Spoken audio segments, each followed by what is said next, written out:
Black Star Network is here.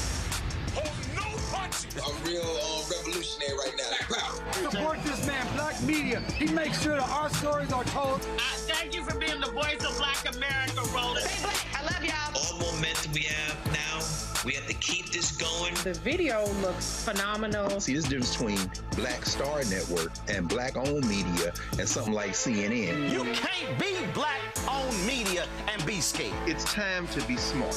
Bring your eyeballs home. You dig?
Today is Friday, July 17, 2026. Coming up on Roland Martin Unfiltered, streaming live on the Black Star Network. Loud line last night from Donald Trump in his primetime address regarding the 2020 election. You know what this idiot did? He actually ended up showing that it was Russia that actually tried to intervene to help him win the election. Yep.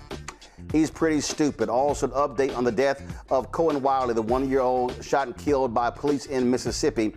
Also, folks, earlier this week, we told you about William Lawrence, Democratic congressional candidate in Michigan, who made some comments regarding black elected officials that pissed off the CBC. Well, he joins us on the show to explain himself. With November's midterm elections approaching, Bishop William Barber will join us to talk about their focus to have 1,000 marches to the polls when it comes to voting. Also, this weekend in Atlanta, big rallies are planned to celebrate the life and legacy of Congressman John Lewis. We'll talk to Barbara Arnwine of the Transformative Justice Coalition. A federal judge has allowed key racial discrimination claims to move forward in a lawsuit involving former black McDonald's franchise operators.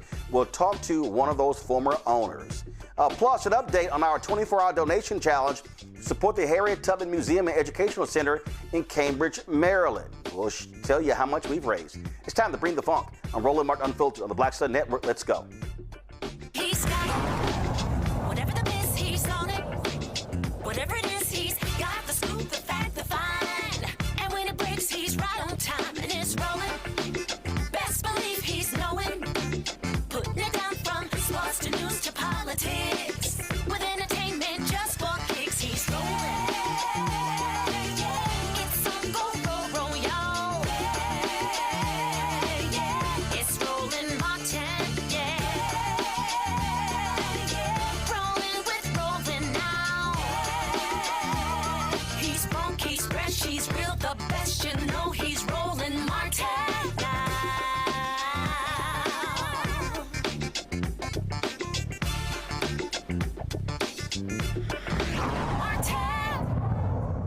Well, primetime Thursday night, the twice-impeached criminally convicted felon-in-chief Donald the Con Trump delivered what's supposed to be a primetime address on voting irregularities in the 2020 election. Instead, it ended up being a 27-minute nonsensical rant on all sorts of topics.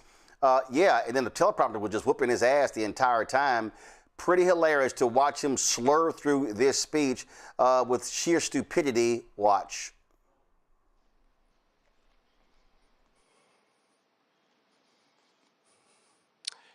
Good evening.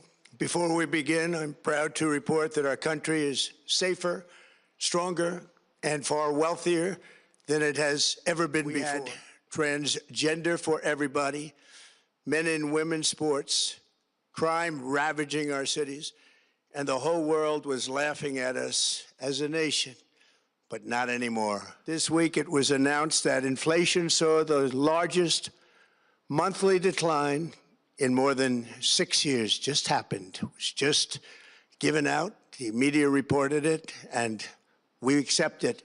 The best in 6 years. The tax cuts in our great, big, beautiful bill are saving hardworking families thousands and thousands of dollars, like with the provisions, no tax on tips, no tax on overtime, and no tax on Social Security for our great seniors, along with the interest deduction on a loan used to purchase a car, millions and millions of barrels of oil.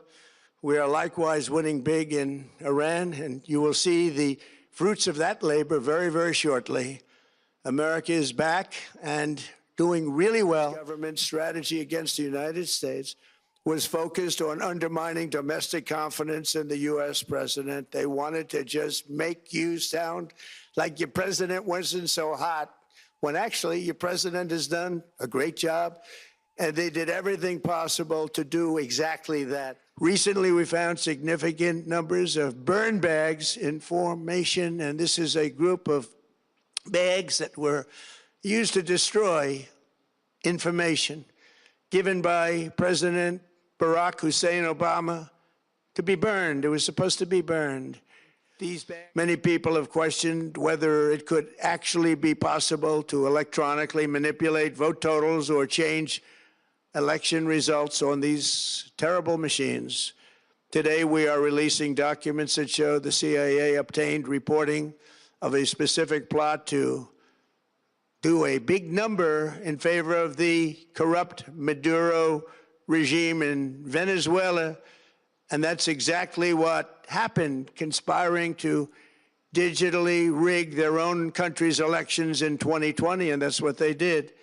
This reporting included precise details about methods to regime develop to digitally alter vote totals in ways that could not be detected even with an audit, no matter how deep they went.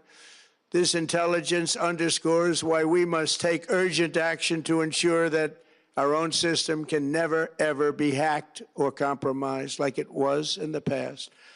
The fourth set of hundreds of thousands of non-citizens and dead people are listed and active on the voter rolls, and yet we still have elections with no voter ID, no proof of citizenship, and tens of millions of ballots floating aimlessly through the mail. There's no third world country that has elections like we have. In a rare move, NBC and ABC Fake News have both said that they would not cover this speech. They knew what it was about because of the fact that they don't like the topic, because they know how corrupt our system is and they don't want to reveal it. They and others in the media are part of a plot. They want to continue this fraud for whatever reason. They want to keep it going. They want to protect the radical left. They can't have a great country, and that's true. You can't have a great country without free and fair elections. Fraud like this should mean a revocation of their licenses. They use our public multi-billion-dollar in value airways for absolutely no money. They pay nothing. If you look at voting today, it's in such bad shape in so many states, and we are committing to fix it. And we're also committing to be working with those states and local jurisdictions to help them fix and patch known technical vulnerabilities before the midterm elections. We have very important elections coming up. We want those elections, to be honest. Demands that Congress must pass the Save America Act. How easy is that to do unless you want to cheat? The only reason you wouldn't do it is you want to cheat because your policies are so bad and your candidates are so pathetic that you can't get away or can't get elected any other way. Could I have your photo, please? Photo, voter ID. All voters must provide proof of citizenship. Are you a citizen of our country, please? And hopefully there will be no corrupt mail-in ballots, which if you watched California and so many other places, mail-in ballots are inherently corrupt.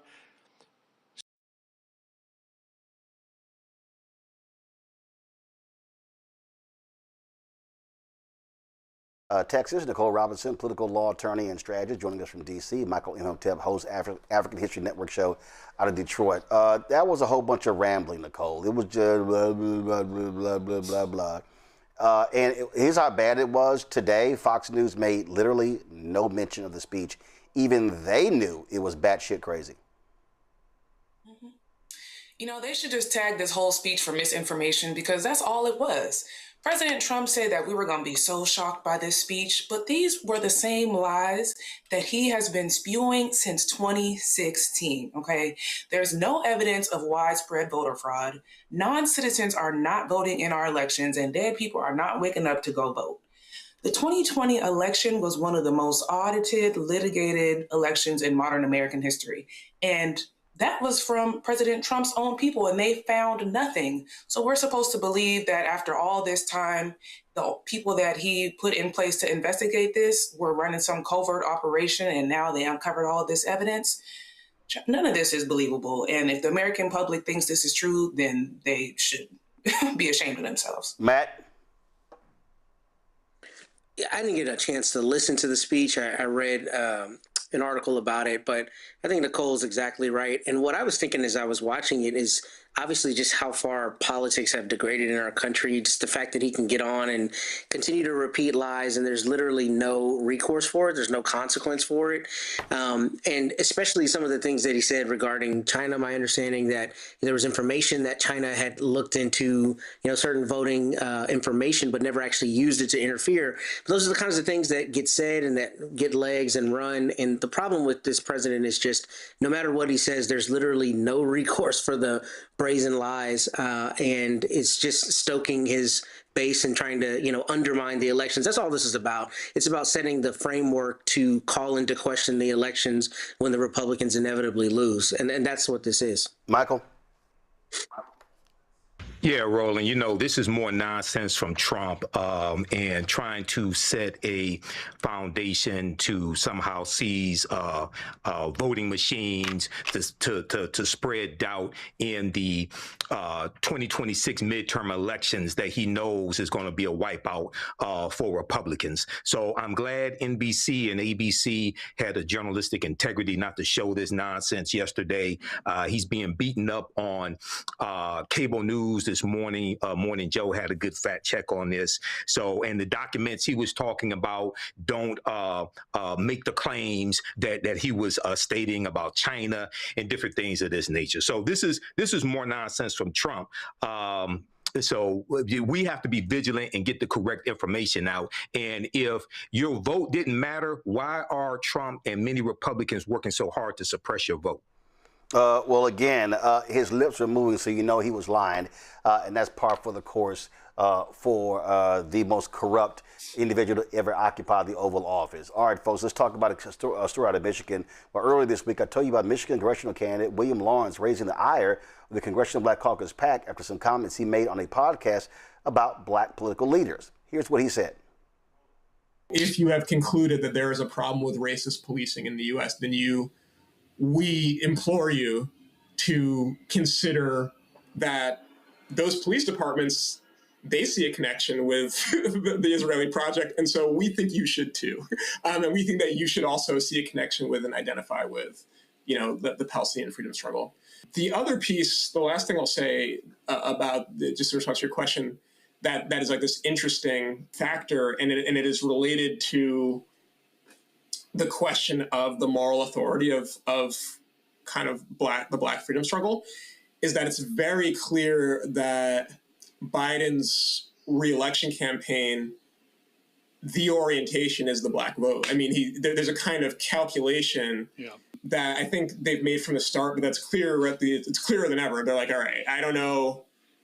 We've probably lost, the so-called Arab vote and the Muslim vote. I hate the way they talk about these kind of reductionist demographic categories. But maybe we can get the Black vote. And so the fact that Biden gave this commencement address at Morehouse College, which was pretty painful to watch as a Black person, as a Black leftist, really the Morehouse administration in such a crass way kind of lend its platform to Biden in a way that was it's just so cynical. The move by the Biden administration is so cynical to say, we know that the majority of Americans want a ceasefire. We know that young people in particular are absolutely appalled by U.S. support for Israel. But this place, which is kind of the crown jewel of historically Black colleges, the fact that Biden can give this commencement address is a gesture toward the notion that this is a progressive administration. And so that is something for us to grapple with, actually, like recognizing that it's not just that we recognize the significance of the kind of political and moral, if you will, significance, or the political significance of the moral authority, and credibility of the Black freedom struggle. It's not just that we recognize that, it's like power recognizes that, Biden recognizes that, the White House recognizes that, and therefore that is a contested space that we need to show up to. I mean, how do you feel? What do you think is the trajectory as a millennial Black leftist? It's not something I can talk too much about because I'm white and it's not my struggle. That being said, like the extent to which the older generation of Black political leadership are such of a pillar, frankly, for establishment, capitalist, imperialist, American power through their role, as this kind of traditionalist, establishmentist pillar of the Democratic Party, it's a big problem. It's a big problem for left politics in this country, and it gets us every single time, and it really defangs the white left, puts us in impossible positions. Really, it's very effective politically, and so I don't know. I'm curious, but we're also seeing now that unfortunately, don't want anyone to vote for Trump, but like young Black people are falling away from the Democratic Party, and the support is not showing up in the same way. We'll see what happens in November. Once those remarks were reported, this is how the Congressional Black Caucus PAC responded. They posted this tweet to the HuffPost story. They said anyone supporting William Lawrence should denounce his hateful remarks and withdraw their support. Michiganders deserve better. Now, House Democratic leader Hakeem Jeffries was asked about this in his news conference on Monday. This is what he said. With the chair of the Congressional Black Caucus, y'all had that radio ad? Chair of the PAC, but those comments were brought to my attention, and they are deeply disturbing. Thank you. Have you had the chance to meet with Brad Linder? Now, that was, of course, his response, and already, opponents of him jumping on this. This is a ad that Rolling Sea Action Fund, which is tied to the Congressional Black Caucus Political Action Committee, they dropped this radio ad in that race. William Lawrence, a candidate for Congress here in Michigan, actually said that Black political leaders are a big problem. It's a big problem for left politics in this country. A big problem, William? You can't be serious. This is the same Will Lawrence who claims to be a progressive, but he campaigned against Democrats and was part of a movement that helped Trump win Michigan, is now pointing the finger at Black leaders because they defangs the white left and puts us in, impossible positions, really. Yeah, you heard that right. Well, here's a reminder for William Lawrence. The same leaders, Black leaders, that have fought and bled for this country and this party are not a big problem. Except now. maybe for you. Michigan deserves better. Paid for by Rolling Sea Action Fund, rollingc.org. Not authorized by any candidate or candidates committee. Rolling Sea Action Fund is responsible for the content of this advertising. All right, folks, joining us now is Lawrence, co-founder of the Sunrise Movement and a candidate for the Democratic nomination in Michigan's 7th Congressional District. William, glad to have you on the show. First and foremost, when you were talking about these black pillars in politics, who specifically were you talking about? I painted with too far broad a brush, and that's what I regret, because, I wish to be critical of anybody in office who has supported our wars and the war crimes in Palestine abroad. But speaking in the way I did, I shouldn't have ventured in that territory, because I said, this is not really my place to say. When you hear yourself saying that, it's time to close your mouth, and I wish I had left it there. But I'm a strong critic of our foreign policy, and I have and will be critical of anybody who votes in favor of spending trillions of dollars on wars abroad while we can't afford housing and healthcare here at home. But the point I made certainly didn't reflect what I truly believe, which is that we need to build a strong multiracial anti-war movement to set our priorities straight as a nation. That's why I was carrying on this conversation with a black guest about his organizing to organize, especially young black people, in support of Palestine. But when you say that it really defangs the white left and puts us in impossible positions, what are those impossible positions?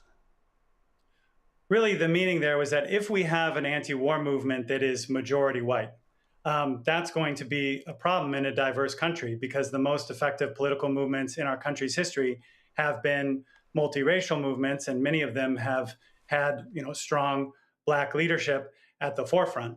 And so because I was talking to my guest about his work on the so-called black left to organize young black people, I counterposed that with that which we who are white, the ways in which we cannot do this effectively without having a multiracial movement. But again, a white left is not a project I'm interested in building. I don't consider myself to be part of a white left. I'm here to build a multiracial democracy that can actually live up to our country's promises. And that's why I'm committed to working across the boundaries of race and class so that we can do that together. Well, I dare say that if I look at progressive politics over the last, let's say, 50, 60 years, you've had African Americans really leading that more than the white left. One of the issues that we've seen is that many folks who are white and Democratic have not been wanting to fully embrace progressive ideals. It doesn't mean that you don't have members of the Congressional Black Caucus who others may criticize as being pro-Israel, as being pro-capitalism and things along those lines. But I guess what still jumps out at me, defanging the white left, when I think about the white left, I think about folks who were supporting Senator Bernie Sanders, and some of those folks then were supporting Donald Trump. And you have this sort of back and forth where you've had African Americans often challenging the white left, saying, hey, where are you when our issues are on the table? I think that's completely right. And, the fact of the matter is that, most white elected officials in Congress are actually Republicans. So there's also that matter, is that they're completely on the opposite side of the issues and the values that you and I share and agree upon. So again, this was in the context of a 10-part series that was examining different angles of our foreign policy and the need for a stronger anti-war movement. This episode was specifically focused on the way that these issues are playing out in the Black community, which I was discussing with my guest. But to sound as if I was saying that, certainly my intent was never to say that Black elected leaders are uniquely culpable in our foreign policy around the world, because that is not the case. And in fact, as you said, there is plenty of blame to be shared, and much of it is to be shared by white elected leaders who have been, responsible for our various misadventures around the world. Control room, get the bite ready. When I interviewed Yank Yeager, 2023 or early 2024. He was highly critical of then President Joe Biden. One of the guests in your podcast said that Joe Biden wasn't progressive. And I remember in my interview with Cenk, he held up that how he saw, in terms of who he saw really as the model progressive or the model progressive candidate for the far left, or whatever you want to call it, was Senator John Fetterman. Listen to this. How does Beto O'Rourke lose to Ted Cruz by 2.5 points? Comes back, same Beto, same fire breather, same passion, same hard campaigner, same big fundraiser, loses to Greg Abbott by 11 points. Yeah. No. So first of all, Beto, not a fire breather. Look. Well, come on, Jay. I mean, my goodness, how much? It's not like Beto was a passive dude compared to other Democratic candidates. Yeah, I know, but Roland, we're talking about a different level here. So let me explain what I mean. So when you say paid family leave, for example, that sounds boring, and then people are like, "Hey, what is that?" And if you go, "Hey, I'm in favor of it," you're not going to get the 84% animated. You might get them to go, "Oh, yeah, that makes sense, and I like that." But then that's if they hear it, but most likely they will not hear it. Here's how you say it to get people's attention. Why do Republicans hate moms? They claim to be pro-life, but they hate babies and moms. Now, everybody in the press, if you're as large as Beto O'Rourke was, would cover that story. And they say, "Oh, that's an outrage. How can you say that Republicans hate moms?" Well, they won't even give them 12 weeks off. They won't give them a day off after they deliver a baby. It is true that they hate moms on behalf of corporations who are all paying them through campaign donations. But Democrats never say that. They never even go to the number one issue that they could use against Republicans: corruption. And the reason they don't go to that is because they also take corporate cash. So if you have a clean, progressive candidate, and this is the giant if, though, Roland, which is that the press pays attention to and is willing to hear out, and then the country will hear these. But you can't just whisper it. And Beto is not enough of a fire breather. He hired the same campaign manager as Joe Biden. When his campaign was over, she went to Joe Biden. These are super moderate consultants that advise all of their Democratic candidates, "Shh, don't be impolite. Are you nuts? Donald Trump already won the election. He's almost certainly going to win this next one. And he's the most impolite guy in America. So wake up, Democrats." So the candidates you're describing, who are they? Like, for instance, right now, name me 3 candidates that have won statewide that fit your description of being this fire breather. If a Beto wasn't in that category, who? So there's only one that comes close, and that is because several generations of Democrats have been taught and trained to be obedient, to be civil, do not cause any good trouble, do not cause any trouble at all, lay down and let the Republicans run over you. On a state level, to give you the very specific question that you asked, the answer is John Fetterman. And he beat the hell out of Dr. Oz when he couldn't even speak, when he had a stroke and everybody saw he couldn't speak. Why did he beat the hell out of Oz? Because he was impolite, because he made fun of the brother 24/7. He crushed him. He was merciless. And if he hadn't had that stroke, he'd probably be the next president. And got my iPad. This is Senator John Fetterman just a couple of days ago, warning that he would leave the Democratic Party if it turns its back on Israel. So, William, this is why I played that. Because I travel this country. I'm born and raised in Texas. I've lived in Chicago. I have been here in D.C. and Virginia. And again, I spend time all over this country giving the speeches to NAACP Freedom Fund dinners and others. And the reality is this here. Democrats cannot win, cannot get to 218 unless you actually have a coalition. And that coalition may not all be white left. They may not all be far progressive. They're going to be people who are coming from districts that are conservative or purple, or it's going to be a mix of this. And so you talked about, want to be a part of that coalition, but isn't part of this problem this view of, frankly, a lot of white progressives that, oh, if you're not this type of progressive, then you're not actually a real progressive? I do think some people have that attitude, and we need to loosen up on that because we do have to win, and that is the top priority. But I believe that leaning into progressive issues are also a pathway to winning in some of these swing districts. In fact, I'm running in a swing district, which is a 50-50 district, one of the most competitive districts in the country that we need to win to flip the United States House this November. And we have polling that shows that of the three Democratic candidates in this race, I am the best positioned to win the general election by beating our Republican incumbent. The reason why is because I'm up 19 points with independent voters. And the reason why that is because I've been willing to take stands on issues that both parties have been unwilling to touch, like standing with community members who are fighting back against AI data centers, or calling to prosecute people who are implicated in the Epstein files. Both of those issues are deeply popular across the political spectrum, independent, Democratic, Republican. You can call it progressive, you can call it whatever you want. But those are issues that I've been focused on because I'm a coalition builder and I'm a listener. And those are issues I've heard people deeply concerned about. And that is putting us in strong position to go win this general election on November 3rd after the primary on August 4th. When you say progressive issues, if you had to say these are the top 5 issues that define a progressive, what are they? I think it's standing with working class people against entrenched economic power.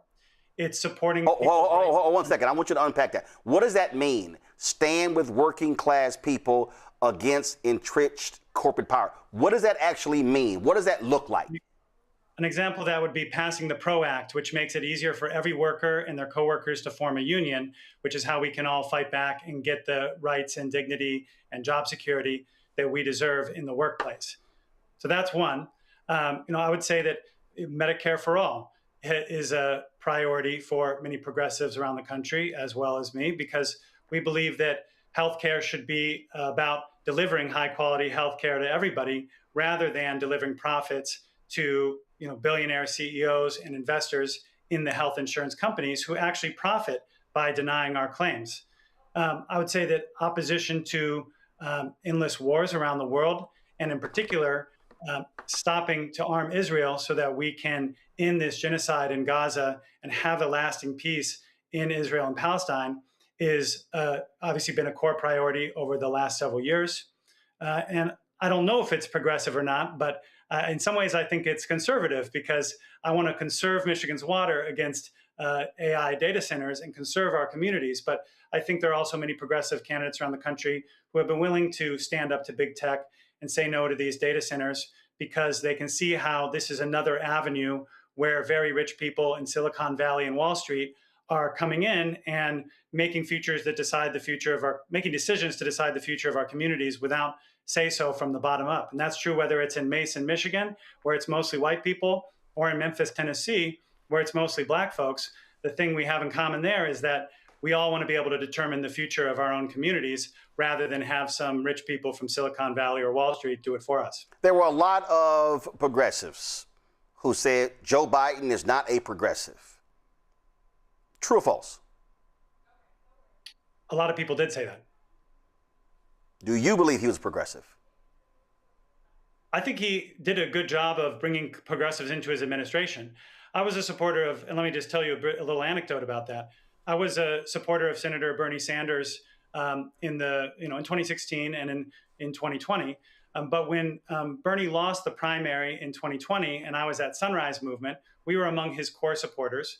We got invited to something very important, which was called the Bernie Biden Unity Task Force, which was where supporters of Biden and supporters of Sanders came together to negotiate a general election agenda that could win in November and defeat Donald Trump.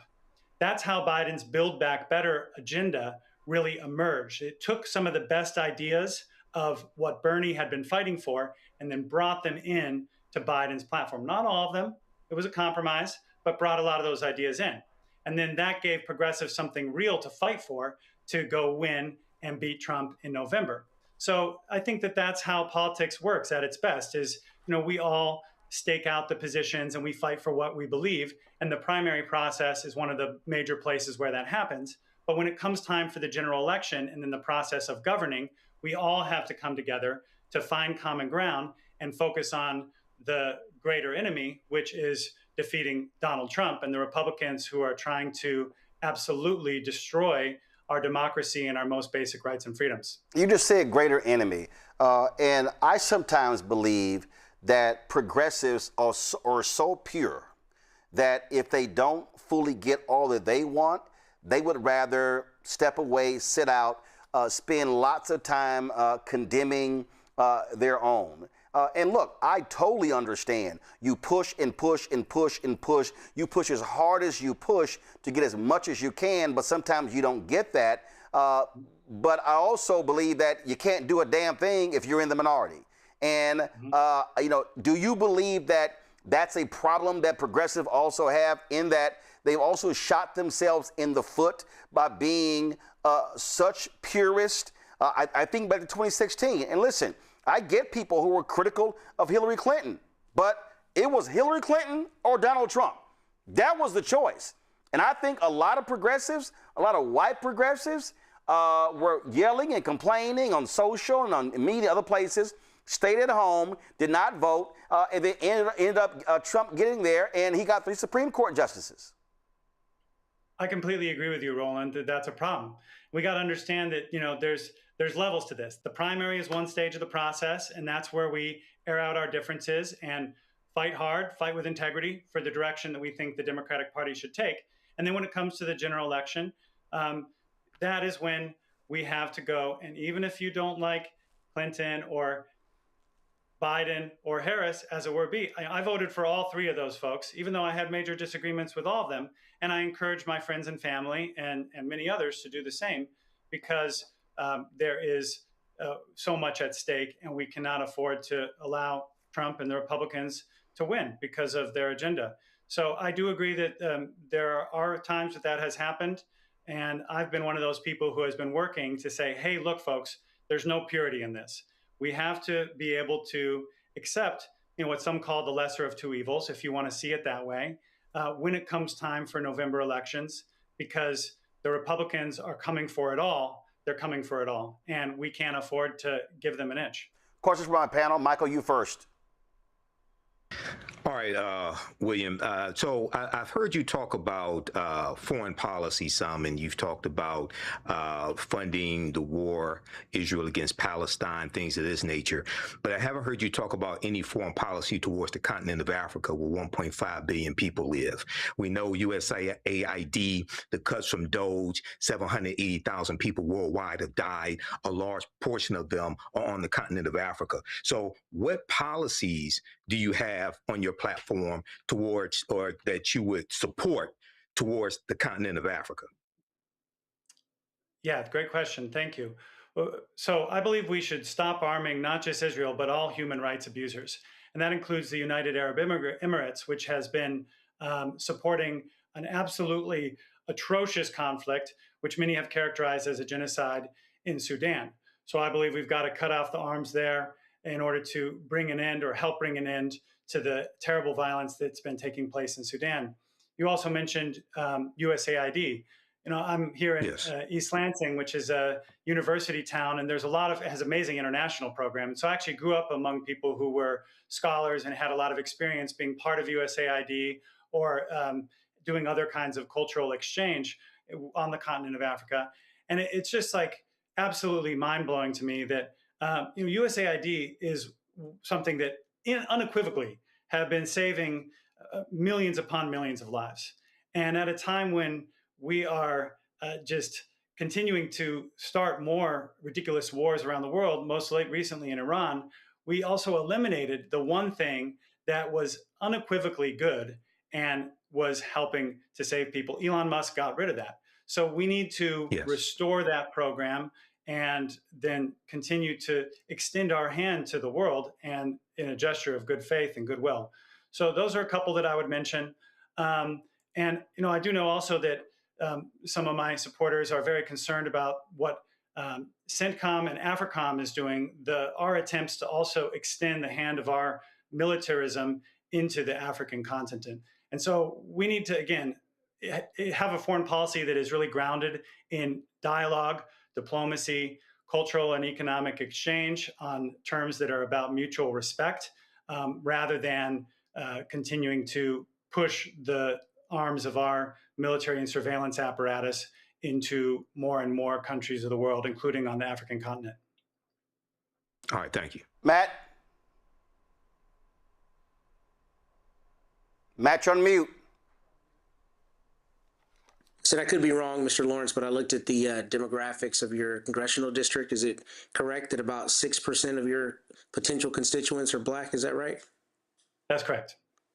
Okay. I ask because, candidly and respectfully, it seems a little bit like you got, kind of caught with your comments and are now walking it back. And it seems like that's a little bit of a political sacrifice you maybe thought you could make, considering how few people in your congressional district are Black. So my interest is in what has the reception been in the congressional district, and how can those potential constituents have trust that you're actually going to serve them and not think that they are, expendable. The comments were 2 years ago, before I was ever even contemplating running for Congress, but they were recently reported. But what I'll say is that, I am glad to have done a lot of work before I was even running for Congress, alongside members of the Black community here in Lansing, especially my work for housing rights and to build more affordable housing, to protect tenants, to prevent evictions. And I've worked along, as part of multiracial organizations and supported Black leaders in that work in a variety of ways. And on the campaign trail, I've been deepening those relationships in various corners of the Black community here in Greater Lansing. And so a lot of people reached out after they heard the remarks. Folks lifted me up in ways that were very heartening and encouraging. Some folks said, yeah, you shouldn't have gone there. You shouldn't have said that, but we know who you are. We know that that's not your values. That's not who you are. Some people said, I agree with part of what you said, but maybe you weren't the right one to say it. And some people just said, hey, I heard that there's some controversy, but I just want you to know I got your back. And then some people have said, I am concerned about the comments and I want to hear you explain yourself. So, I'm somebody who believes in accountability. I know that trust is earned. And I have done this over the course of my career as an organizer and coalition builder, showing up in spaces where, I may not be trusted because of my background or who I am, and then you have to show people who you really are. And so this is another opportunity to do that. Certainly I put my foot in my mouth a little bit, so it's an opportunity to do some repair, build some more trust, and I'm glad to have good friends to do that with, and we're going to keep on moving forward. Nicole? So, as you know, Black people have been the backbone of the Democratic Party. Without Black organizers and Black leadership, there would be no progressive Democratic coalition. And we are the ones that are dragging this party further to the left. Candidates like you get to exist because of strong Black leadership that we have had for decades.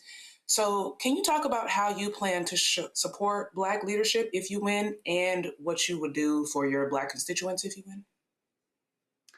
Yeah, absolutely. So just in reverse order, I'll say that for the constituents, plan to open a top-notch constituent service office that is accessible to all members of the community, and in this case, especially the Black community, for the sake of being able to connect people to all the different government resources that are available, cut red tape, do all the things that a congressional office is able to do.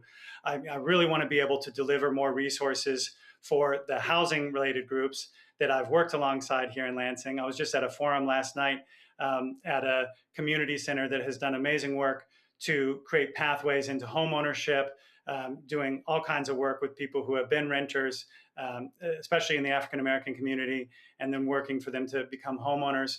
They are doing amazing work. They just need a lot more resources. So I want to be able to deliver those resources.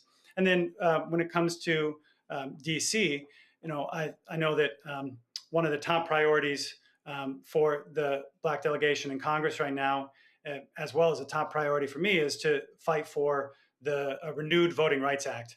Because what we've seen since this Calais decision, it's just a brazen attack on the principle of equal and proportional representation, which the Voting Rights Act had enshrined for the last 50 or so years. And we're not going to be able to pass it just like the same way because the Supreme Court has declared it unconstitutional. So there's work that has to be done to at the level of the court. There's going to have to be work done at the level of legislation. And if we need to, there will need to be a constitutional amendment to ensure that equal and proportional representation for all people in this country is ensured. And that includes equal and proportional representation for the Black community around this country. Last question I have for you, and that is this here. If you are elected, if Democrats win control of the House, would you vote for Hakeem Jeffries to be Speaker of the House? Yes, I would. Okay. All right, William Lawrence, well, we appreciate you joining us, answering the questions, and good luck in the campaign. Thanks a lot. Thank you, Roland. I appreciate the opportunity. All right, folks. Let's talk about what took place in Mississippi. Kohen Wiley, 1-year-old, shot and killed by Santobia cops there. That took place on June 14th in a Walmart after a call for an alleged shoplifting. The boy's mother was holding Wiley while seated in a vehicle exiting the parking lot when the officer opened fire. Community members and local leaders have been demanding investigators release any footage of what happened on that particular day. Founder of the Senatobia Committee for Accountability and Transparency, Patrick Lumumba, joins us right now. Patrick, glad to have you here. What's the latest? How you doing, Roland? Doing great. I'm glad to be here, man. Glad to have you here. I wanted to be a part of your show. Just hate on in such circumstance. So what is the latest? Has been any movement whatsoever in this case? Well, not any movement as far as I'm concerned, as far as ascertaining justice. We have a stiff wall of what we call white supremacy codified conduct here that we're trying to peel through. So as far as getting justice for Kohen Wiley, it's very little movement, but we are organizing to apply more pressure. Is the protest or the boycott of Walmart, is that continuing? Well, actually, it was a one-day type deal that happened today that was not organized by SCAC, but it was organized by other protesters that have been protesting alongside of us. But we are planning. We are in the making of planning a more protracted approach and boycott of the Senatobia Walmart. How would you characterize the community since this has taken place? Has this been something that has brought folks together around this central issue? Most definitely, it has, in a way that I haven't seen since 1987. I grew up here, Roland. I lived my whole life basically in Senatobia, Mississippi. And it has galvanized our people to the point where we were in 1987, where we had serious boycotts in this town, because this is not an isolated incident in this town. This town has been an epicenter of systemic racism, and we are here now in 2026, and the people are galvanized, and they most definitely seeking justice for Kohen Wiley. What do you want folks outside of Senatobia to do? What type of support have you had? Specifically, you've got the national president of the NAACP, Derek Johnson, who lives right there in Mississippi. Have you seen the NAACP state conference, a national body, or other national organizations come to Senatobia or offer their support? Absolutely, absolutely. We have been intricately involved and engaged with the NAACP. The NAACP on the state level had become very involved. The executive director, Charles Taylor, had become very involved. We have people, Kabir Kareem, with the chair of the Congressional Black Caucus here in Mississippi. They have become very involved, very engaged. We have yet to hear really from Benny Thompson, but we do expect, and I have gotten word that he is backing us, in this effort. But we have a statewide involvement with our strong Black organizational leadership in this state.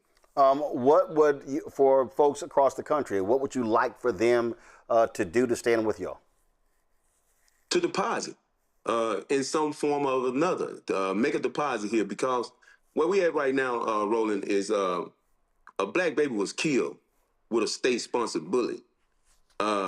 Absolute lack of accountability, and I think it's about Kohen Wiley, but it's actually bigger than Kohen Wiley, because Black humanity is at stake right now.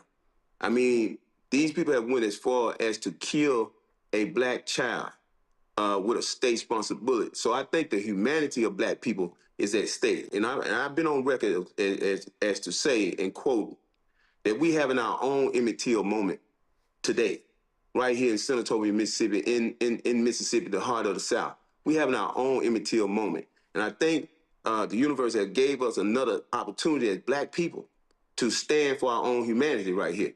I mean, if we allow people to take our children, state-sponsored bullets, tax-paid bullets that we pay for, then what level of humanity are we expressing? So it's not a Mississippi thing. It's not a Senatobia thing. It's a Black people thing right now. And that's why SCAT was formed organically to give us the political apparatus to begin to engage this system of basically racism, white supremacy, and systemic racism.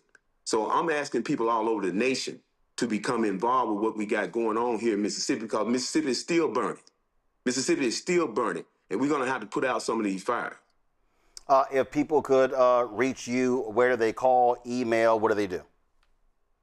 Okay, you just we have a SCAT social media page, and like I said, this organization is very new and organic. We created this organization to deal specifically with this town, but also to deal on a broad level with the systemic racism that we've been facing, not just in Senatobia, not just in Mississippi, but across this nation. So contact us through SCAT.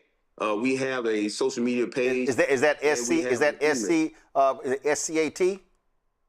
SCAT, yes. Senatobia Committee for Accountability and Transparency. Okay, and you said social media page. Which platform? Right now, it's just Facebook. All right, a control room. But we'll become more extensive. Control room. Pull the Facebook up page before I let Petra go, please. And so I want to show that so folks can see that where they can communicate directly with y'all. You talked about, so what's the next action y'all plan to take there in Senatobia? Well, the next action that we plan to take, Roland, we plan to go back before the city council. We have had some very volatile confrontations with this city council. Like I said, we're in Mississippi, and Senatobia had become a bedrock, for this white supremacist political resistance. So we have had to literally take siege of the city hall, to get our points across to the city government here. But we will be constantly in front of the city council. This Tuesday, we will be back in front of the city council, our organization, SCAT, to apply more pressure. And like I said, we're organizing with state people all across the state about formulating a actual boycott of Walmart, which we think is basically in compliance with the Senatobia Police Department. And, what other reason would they withhold the surveillance video? We need that video. We have the MBI, the Mississippi Bureau of Investigation, that has a so-called investigation that being conducted now, and they're investigating from the standpoint of justifying the killing, justifying the killing, and we want them to investigate the fact that a cop pulled a fatal weapon in a shoplifting car. And that's never happened. I mean, the worst thing that can happen to you, as long as I've been in Senatobia, Mississippi, Walmart policy, if you stole anything, and this still isn't alleged shoplifting. Nobody was ever charged for shoplifting. The worst thing that can happen to you, the shoplifting in Walmart, is that you get walked out in handcuffs. And that's the only thing that Officer Hunter Foster should have been pulling out that day was some handcuffs. But whatever compelled him to pull the most fatal weapon in his arsenal out and kill young baby Cohen behooves me. But one thing about it, we looking for justice, and justice don't come in the form of money. Money is not a proper compensation for Black life, and we looking for real justice. All right, Patrick Lumumba, we surely appreciate it. Pull the page up, y'all. This is the SCAT Facebook page, and so y'all can follow them right there. Patrick, we appreciate it. Keep us abreast of what happens next. Thank you, Roland. Folks, going to a break. We come back. We're going to talk with Bishop William Barber about his call for 1,000 marches nationwide to the polls. We'll have that conversation. We'll also hear from Barbara Arnwine as they're planning the John Lewis events this weekend. Mass rally taking place Saturday in Atlanta. We'll be streaming it right here on the Black Star Network as well. Plus, George Johnson, the pioneering hair care CEO, laid to rest in Chicago. We'll play for you what John Rogers, founder of Arrow Capital Management, had to say at his funeral at Trinity United Church of Christ. Lots to hear, lots to cover in our second half of Roland Martin Unfiltered. We'll be back in a moment. Don't forget to support the work that we do. Join our Bring the Funk fan club. Our goal is to get 20,000 of our fans contributing on average $50 each a year. As $4 and 19 cents a month, 13 cents a day. That would raise $1 million to offset the cost of what we do every single day on this show. Not just this show, but also the other shows on Black Star Network. We've got 5 other shows. We're adding a 6th show in August. And so your support is critically important. A lot of y'all are on YouTube. If you're on YouTube right now, hit the like button, y'all. We should be over 1,000 likes every single show, okay? And this is important because, again, we don't have millionaires and billionaires cutting us checks. I told y'all, of all entertainers I know, only 2 have actually made a monetary donation to this show. And so we cover black issues. We center black folks. We talk about stuff that other folks do not talk about. And so your support is critical. Please support us via Cash App. Use the Stripe QR code. You see it right here on the screen. That's also for credit cards. Of course, checks and money order. Make it payable to Roland Martin Unfiltered. P.O. Box 57196, Washington, D.C., 20037-0196. PayPal is R. Martin Unfiltered. Venmo is RM Unfiltered. Zelle is Roland at RolandSMartin.com. Roland at RolandSMartin.com or Roland at RolandMartinUnfiltered.com. Henry, go ahead and go to a wide shot. Just so y'all know, I'm not joking. Literally, I went to the post office come on, no, give me another shot. So all of this is mail that we have. All of this, I went to the post office, and so I got y'all. These are the people who don't do PayPal, Zelle, and Venmo. And so if y'all send a payment, hey, give me some time, because y'all know I got to sit here and I got to open all this stuff and deposit it, but I appreciate it. And so thanks for y'all support of Roland Martin Unfiltered. Back in a moment. All right, folks, let me tell you about Chapter. Now, if you're on Medicare or about to be, the system is not set up to work for you. Too much fine print, too many plans, and too many people making money off of your confusion. And look, we're used to this. We're no strangers to systems that don't have our best interests at heart. But we don't have to accept it when it comes to Medicare. That's why I'm telling you about Chapter. Their advisors are independent and honest. In fact, they're the only Medicare advisors that compare every plan nationwide. And they're focused on one thing: what works for you. If there's a better plan out there, they'll find it. If you're already in the right one, they'll tell you that too. There are no games. Just last year, people who switched with Chapter saved an average of $1,100. It's 20 minutes and a real person. It's completely free. My parents actually have already called. My mom sent me a text. Folks, give Chapter a call at 724-264-8281, 724-264-8281, and connect with someone you can trust. Folks, these are the kind of services that we need for our audience here at Roland Martin Unfiltered and the Black Star Network. So call Chapter right now, 724-264-8281.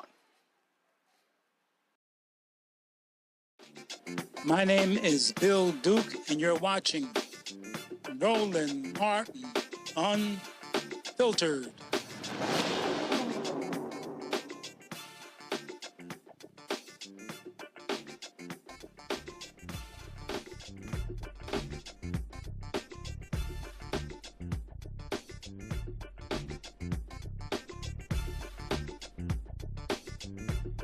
All right, folks, Russell Vought got called out in the House the other day, and there was a Senate turn, and man, did it get a little funky on the Senate side. This is what Senator Elizabeth Warren, the creator of the Consumer Financial Protection Bureau, had to say to Trump's acting head of the CFPB. Now, how do you take a consumer agency and turn it into a cash grab for corporate cheaters? Acting Director Vogt has figured out a way. Take a look at just some of the examples of what he's done over the past 18 months. Because it got caught scamming its customers, Navy Federal Credit Union has been ordered by the CFPB to return $80 million to the service members who had been cheated. Director Vogt came in and said, oh, that's okay. Navy Federal can keep the $80 million, and the people who got cheated just don't get any money back. JP Morgan, Bank of America, Wells Fargo are a few of the bank owners of Zelle who got sued by the CFPB for allowing people who use Zelle to get scammed out of $870 million. Mr. Vogt dropped the charges, and the people who got cheated, they get nothing. Regions Bank had settled a case with the CFPB, and the bank had agreed to refund consumers $141 million. Vogt dropped the settlement, and the customers got nothing. Capital One was sued by CFPB for cheating its customers out of $2 billion. And once again, Trump and Vogt said, keep the money. And the people who got cheated got nothing. Look, it's a long list, but the important thing to remember here is the people who got cheated are millions of Americans who are just trying to get by. And the people who got away with cheating them were giant companies that, in many cases, had already agreed to make refunds to the people they cheated. Well, folks, it got a little funky as well when Senator Raphael Warnock challenged Vaught. We had a simple ask: show your work. Publicly disclose the data and the analysis to justify the CFPB's position that the medical debt rule was unnecessary or unlawful. Since you didn't respond, I'll ask you now, how many Americans were projected to have their medical debt wiped from their credit scores by the CFPB's medical debt rule, which you overturned? I don't know, but the rule was unlawful. The answer is 15 million. Medical debt can ruin credit scores, which can make it impossible for folks to ever buy a home. Do you know how many more mortgages consumers would have been able to afford each year if you hadn't overturned the rule? I don't have that off the top of my head. So the answer is 22,000. So 22,000 mortgages that consumers would have been able to afford, 15 million Americans who were set to have their medical debt wiped from their credit scores. I've seen this up close in the state of Georgia, and the impact, the real human costs behind the very cold and clinical language about statutory authority, which I think you do have, questions that you could have raised. CFPB, by its nature, is advocating for everyday consumers, and I don't see how any of your actions suggest that you've been advocating for the people that I represent. It seems to me that this shouldn't be a partisan issue. People on both sides of the aisle know that medical emergencies can happen to anybody. They can happen to anyone. We've seen that up close in this very body over the last few weeks. But thanks to you, there are now families who cannot buy a house, they're hounded by debt collectors, and they're denied business loans, all because they got sick. Director Vogt, you've spent the last 18 months decimating the CFPB and its consumer protections, and I think families across America will be better off when you're gone. I'd like a response to my letter. Thank you. Maryland Senator Angela Brooks, she also made it clear she was not satisfied with Vaught's leadership. Director Vogt, I have been waiting to have the opportunity to come back face to face with you to ask for an explanation for what I regard as absolutely depraved, I use that word again, and draconian actions to decimate our public institutions, politicize federal grant programs, to stall funding for NIH and for CDC public health programs, harming our research institutions, dismantling the CFPB. And I have to tell you, I couldn't wait to get here. On behalf of the 160,000 federal employees in my state, the actions taken toward our federal employees has been evil, absolutely evil. And it is the most galling aspect of what I regard as shameful tenure at the OMB as director has been your outright animosity and blatant hostility toward our federal workers. And I haven't made this up. In fact, I'm going to read your own words that you famously said without remorse. You said, we want the bureaucrats to be traumatically affected. When they wake up in the morning, we want them to not want to go to work because they are increasingly regarded as the villain. This is so evil. And the 150,000 federal workers who are in my state, who come together, these are the patriots of our country, who've worked, many of them, for decades. They didn't care whether the president was a Democrat or Republican. They are here to serve the American people, and they will not forget how they were treated and what was said, and neither will I. And in fact, one Marylander who lost his federal job said the following: I can't tell you how terrifying it is to be a parent of 2 children faced with the thought that you cannot provide for your family. And so I ask you, is that the kind of trauma that you were talking about? Did you intend to sow terror for parents who need to provide for their families? Is that the kind of trauma that you were anticipating? Senator, I've explained those comments on numerous occasions. I was referring to bureaucracies and not the career civil servants that do the job. Many of those bureaucracies are weaponized against the American people. We've taken steps to deal with that, but as it pertains to civil servants, I have a very high regard for them and the work that they do. Well, I think the words speak for themselves. I really do. I don't think anybody can say that combination of words and have it be explicable. It is inexplicable. Well, like I say, they held him the task.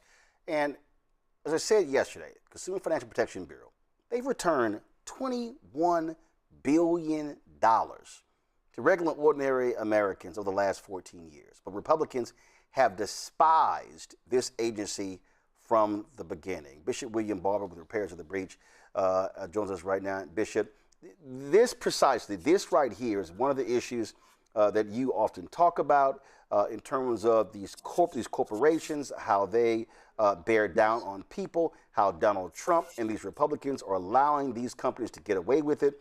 As Elizabeth Warren laid out in her testimony, they have returned millions and billions of dollars back to companies. And Donald Trump allowed them to get away when they were fined. Oh, y'all ain't got to pay the money back. Let them off the hook, and regular folk get screwed. This is evil, as you said, and it is systemic evil. It is what, from a moral perspective, we call wickedness. When you actually turn the government against the people, and you turn the government against the people in ways that hurt the people who need it the most, the worst. And there's no way that you can get this change but through the way in which Trump got his power, and the Congress got their power, and the Senate got their power to ignore it. And that is by having what I like to call a massive movement vision vote born from the states up, because we have to remember that this president got his power with about 2 million vote margin in a country where 90 million people didn't vote. The United States House of Representatives is the majority it is because of 7,000 votes in a country where 90 million people didn't vote. And we have the power to begin, not end, but in the midterms, to begin to shift. And I'm not being partisan, I'm talking about just people using their votes. And this is the kind of thing that 2 things must happen. This kind of information must come out, but also any politician that's running needs to take one more step and say, if I had the majority, this is what we would do. You know what I'm saying, Roland? They have to go to that next level. Critique, make it how blatant it is, but then flip and talk about how much different it would be in exact terms if, in fact, they had power. And that point there, because what you're seeing here, you are literally seeing Trump and Republicans allow for massive corruption to go on. The looting, I said just the flat out raping and pillaging of the federal government is happening before our very eyes. I mean, the stock trades, the insider trading, the giving of loans to his family. Now his Truth Social, they're going to be selling to Wall Street advance access to Trump's Truth Social posts that will allow them to make bets on Wall Street on public policy. He's announcing on Truth Social. Just gross corruption the Supreme Court allowed. And I think the argument that has to be made is that if you are Democrats or if you are a conscious Republican, what you should be doing is going to the American people saying they're getting rich and they're screwing you and they're not looking out for you, whether you're inner city or rural.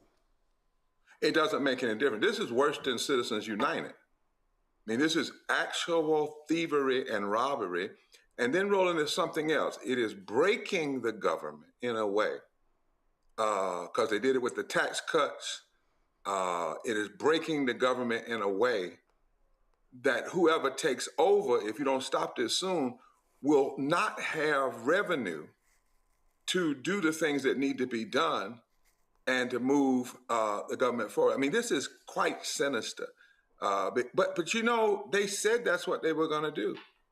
Steve Bannon and others said, we are going to destroy what they call the administrative states. And what they're doing is destroying it and then making people rich in the process. Not only with this war.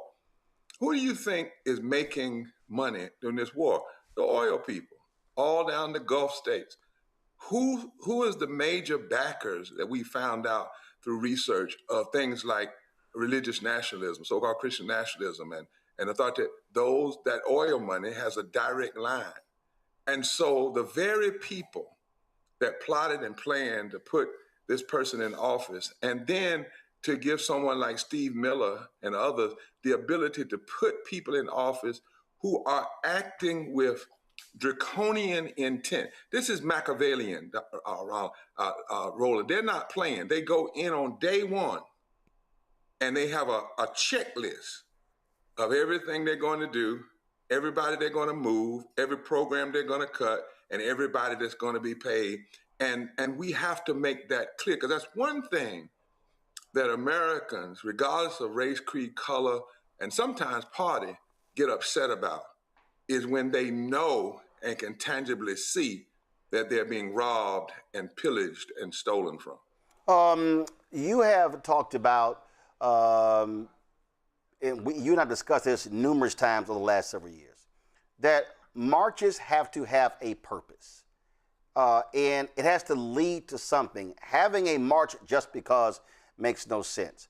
I remember, look, I was at the Million Man March when it took place in 1995. Then I remember that the 10th anniversary march.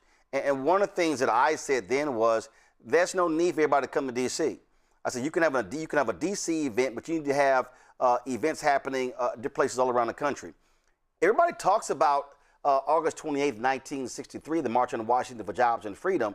What folks don't remember is that there were some 600 activations around the country on the same day. Not everybody came to Washington, D.C., and you're making the point that if folks are going to be planning marches in August, September, October, it really should be planning marches to the polls, or before even marches to the polls, planning marches to voter registration. That's right. Planning marches to have voter registration and having rallies that help people to understand what's going on. Listen, 600 actions going on that day, and 600 movements were happening around the country. We cannot grandiose and have this nostalgia about 63 without understanding. The movement had been broken apart, but they had what would be the 64 Civil Rights Act had been proposed. And what Bayard Rustin said is, we got to pull everybody together to make sure this legislation doesn't get stopped by Strom Thurmond and Jesse Helms. and they pulled unions, they pulled civil rights groups together. Now, there were some flaws. They left women out, so forth and so on. But it was an agenda. That's why it was for jobs and freedom. It wasn't just one issue.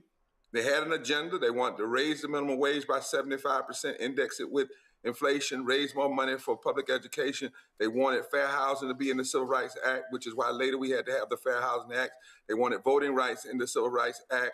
They wanted non-discrimination in federal contracts. There was a clear program, and it wasn't an election year. And to talk about this is not to knock people, it is to help us understand. And in fact, on that day, Diane Nash and other people went to Selma, Alabama, to plan what would later become the Selma to Montgomery March. What we're saying and what we've announced with 30 some other groups and organizations like the Christian Church, Disciples of Christ, AME Zion Church, others have joined us, is that what we need is to have on the first day of early voting and through election, marches to the polls in the states. That's where the power is. The power is of such that if you turn out 10 to 20% of infrequent voters, particularly poor and low-wage voters in the states, you can fundamentally shift and overcome much of the gerrymandering that's been done to deny power. But you can't do that if you take $2 million or however million, pour it into people coming to D.C. We need that money to go into buses and vans and organize. So we're calling for 100 days from August the 3rd, from July 27th, all the way through Election Day, 100 days of mobilization. People can do what they want to do. This is not a knock, but it is about strategy. Imagine what would happen if on the first day of early voting, you had 1,000 marches. 1,000 of them all across the country. You had neighborhood councils marching. You had fraternities, sororities to the polls, and in states, churches to the polls. In states where they have same-day registration and early voting.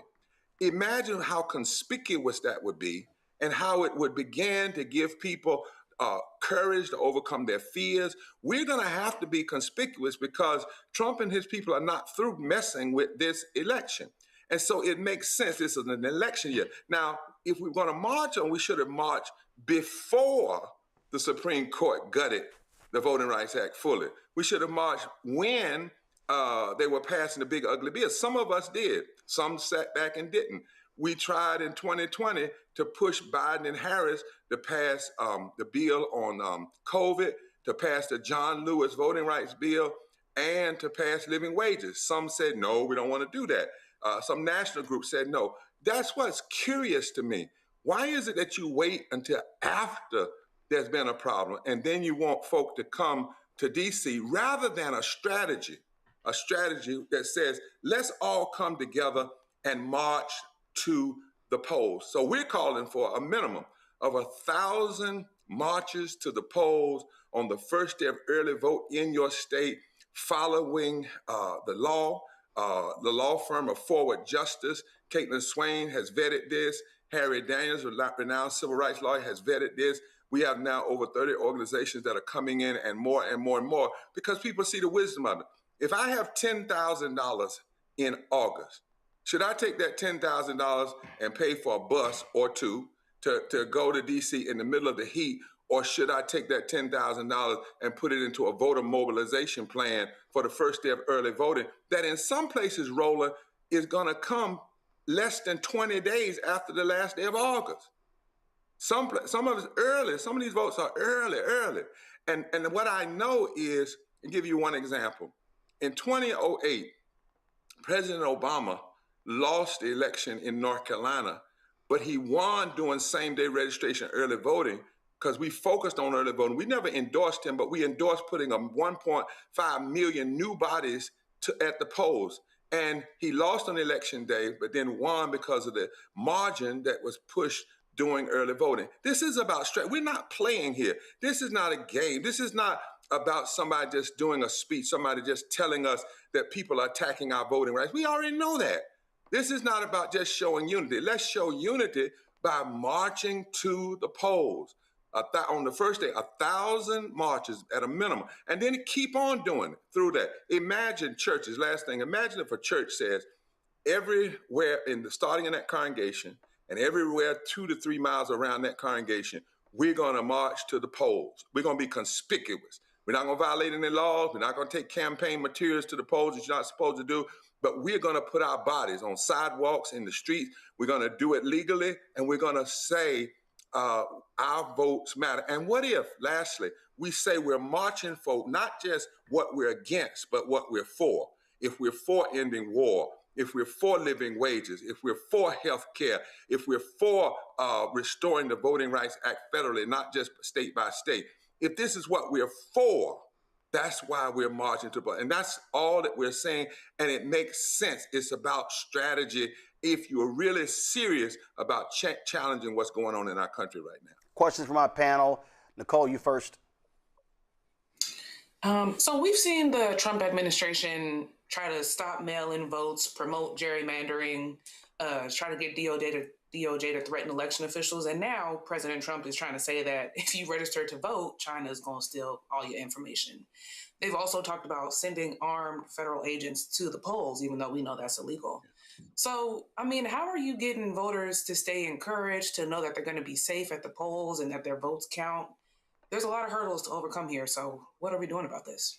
I'm glad you asked that question, because the Bible says there is, in the multitude of counsel, there's safety. How did we do it in the civil rights movement? We walked together. We didn't go alone.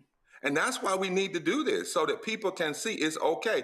They need to see a conspicuous effort of bravery. We need to go. People went in the face of worst in our past. We need to go. We need to keep coming. We need to have the lawyers marching with people, going to the polls. The last thing we need to do is not have this and have people going individually by themselves, because it's more easy to discourage them. Imagine if people that are afraid was to see the news on early voting go something like this. News report, we just heard that in North Carolina, there are 90 marches going on to the poll. Wait a minute. We just heard the same thing is happening in Virginia. Wait a minute. The same thing is happening in Tennessee. Wait, we just heard in Ohio. Wait, we just heard in Pennsylvania. Imagine if that became the narrative. What that does, it begins to gin up people's courage. It's a movement, and people always want to be a part of a movement. We are also saying, take 100 days and plan and mobilize. Don't take 100 days and mobilize just to go to one march. Take this time now from July 27th and organize and plan and teach and make sure people know what the challenge is going to be. Make sure they have the IDs they need to have. Make sure they know about where early voting is. Right now in North Carolina, our legislature is trying to cut more early voting and trying to roll back. We know why they're doing that, because it has benefited Black and brown and poor and low-wage people more. Mm-hmm. So if we, just like when you have to massively come together to challenge injustice in other ways, what did we do when they shot people in the street? We went in the street together. What did we do when they're attacking people because of their sexuality? We go in the streets together because of immigration. They're attacking our votes. Let's not just go in the street together at one single place in D.C. Let's go in the street together in these states. We only change this through state up. State up voting changes D.C. D.C. marching just D.C. only has a day in D.C. And in fact, lastly, you know, Dr. King actually told us to do this. At the end of the speech that was entitled "No More Say Never Again," that we call "I Have a Dream," what did he say? Go back to Mississippi. Go back to Alabama. Go back to Louisiana. That's what he said. He actually said that. So we ought to take that admonition seriously right now. We only change this country from the states up, not from the top down. Matt? My question is just, Reverend Dr. Barber, what do you think is the singular issue or the few issues that are going to be the strongest for getting people to be conspicuous and do that marching? We know people often say they don't feel like politics affects them, but obviously we're at an inflection point. So I'd like to see what you're hearing on the ground and what you think will move people. Well, I certainly also want to ask people to go to Repairs of the Breach and click on the QR code and get more information and support this. But let me tell you, I think it's a combination of issues. For instance, we're using it, some people are using this term affordability. I don't think that's the term. I think people are poor and they're hurting because this administration has done everything to enrich people but has not raised the minimum wage. That ought to be a reason. What do you want? Do you want a living wage? Everybody that lost their health care, that's what we ought to be mobilizing, because that's real. Everybody that lost their SNAP, that's real. Everybody that can hardly pay their light bills, that's real. Everybody, the women, 69 million women could potentially lose or have their vote affected by this so-called Save America voting piece. So what we do is you go straight down the list of what the grievances are, show people how they affect their lives, and say to people, this is happening. You don't even have to be partisan. This is happening because of who's in office. Now, the second thing is we can't do it alone. So politicians who are running that are serious about challenging things need to be very clear on, if they get power, what they will do. Not just, I'm against this, I'm against Trump. No. What will you, if you actually had control of the United States House of Representatives, what would happen in the first 25 days or the first 50 days? And then lastly, I still think that reminding people of the blood, sweat, and the tears that it cost us to have these rights is still a potent weapon if you frame it right. Because right now, if you don't get out to vote, and I'm talking about in the last election, some 600,000 African Americans didn't vote, some 1.2 million poor and low-wage people didn't vote. Trump won by 183,000 votes. But if you don't move to vote, you are literally saying somebody can go down to your grandmama's grave and desecrate it, and you're going to sit there and not say a thing. It's how you frame it. So the economics, people, if you want change economically, if you want to live by healthcare, if you're tired of war, tired of seeing this war, an illegal war, immoral war, if you're tired of seeing people shot down in the street in the name of some strange form of protecting us from these dangerous immigrants, everybody that's impacted by those issues, that's how we say to folk, it may not be everything we have to do, but in a democracy, if you walk away from the vote, you cannot say you are serious about having fundamental change and the fight against policy violence. Michael. Reverend William Barber, my question is, right before you came on, Roland was showing clips from the Senate oversight hearing and Russell Vought, who is Trump's ombudsman. And we know Russell Vought is the architect of Project 2025 and also a proponent of the Unitarian executive theory, which deals with expanding the powers of the president and taking power away from Congress. So my question to you is, how are you connecting the unprecedented attack we see on African Americans, the attack on DEI, revoking affirmative action, refashioning the Civil Rights Division of the Department of Justice to fight for white people's rights, white men's rights, things of that nature? How are you connecting this to Project 2025? Because all this is laid out there. And, I was talking about Project 2025 in 2023, and I had a lot of ignorant Black people telling me that Project 2025 was a Democratic hoax, okay? And it wasn't real. All right, so even though when you go and read it, and I downloaded it from the Heritage Foundation's website, it lists all the authors. They're all conservatives. They're all Republicans. So how are you connecting those dots to Project 2025? Well, part of what we're saying, and on August 3rd, we're going to have a massive, we've been having a public pulpit in Washington, D.C., right in front of the White House, laying out issues to thousands of people online and those who come in person. We're having a massive one, the last one on August 3rd, to push people out, to lay out these issues for the public and connect the dots, particularly as it relates to building power and voting. And one of the things we have to help folk understand is that Project 2025 is ultimately about undoing the gains of the first and second Reconstruction and trying to make sure that a third Reconstruction never comes to exist. So one of the things we're beginning to do is talk about what should a third Reconstruction vision look like?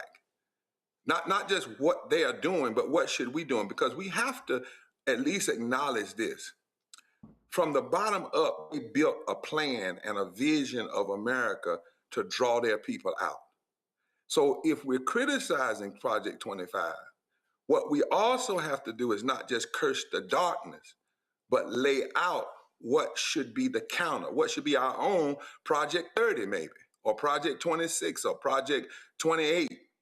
And on August 3rd, we're going to go in great lengths to lay that out as we call people to this 100 days of mobilization and 1,000 marches to the polls and more, because this must be about lighting the fire to stop the erosion of the gains of the second Reconstruction and to begin the push towards, the second Reconstruction, and to begin the push toward a third Reconstruction. And we have an entire third Reconstruction type resolution, policy-based, that say this is why we ought to be voting, this is what we ought to be fighting for, not just what we're fighting against. And I want to ask everybody to tune in. We're going to be rolling it live right here on the Black Star Network on August the 3rd, starting at 6:00 p.m. in the afternoon, August the 3rd, right in front of the White House, right there in Black Lives Matter, Wick Park. We're going to be calling folk to this 100 days of mobilization, 1,000 marches to the poll, the first day of early voting, because of what our vision is against this nightmare that we see existing right now. All right, folks, if you will go to Repairs of the Breach website, you will get all the information on that. You can actually see that, again, beginning July 27th. That's the QR code right there on the website. We'll be also posting the graphic on posting it on all of our social media as well, so you can be aware of what's going on. Bishop Barber. And Roland, yep. Can I say one thing? Yep, quick? go ahead. This does not substitute the training we're doing with 1,800 Black men toward a massive texting program and micro touching of Black men. This is in not a substitute, but it is an expansion and a continuation. You and I all believe everything we must do must be micro now, not macro. Micro, from the bottom up, from the states up, from the streets up, from the precincts up, from the corners up. If you're not doing that, I don't believe you're serious about really challenging what's going on right now. Absolutely. Again, folks, go to my iPad. That's right. More Mondays Public Pulpit Coalition is going to be 100 days of mobilization, 1,000 marches to the polls, beginning July 27th, and we'll be covering it all right here on Roland Martin Unfiltered and the Black Star Network. Bishop, we appreciate it. Thanks a lot. Take care. Quick break. We'll come back. We'll talk to Barbara Arnwine about the action taking place this weekend, the rally that celebrates the life and legacy and the continuation of the work of the late Congressman John Lewis. You're watching Roland Martin Unfiltered on the Black Star Network. About chapter. Now, if you're on Medicare or about to be, the system is not set up to work for you. Too much fine print, too many plans, and too many people making money off of your confusion. And look, we're used to this. We're no strangers to systems that don't have our best interests at heart. But we don't have to accept it when it comes to Medicare. That's why I'm telling you about Chapter. Their advisors are independent and honest.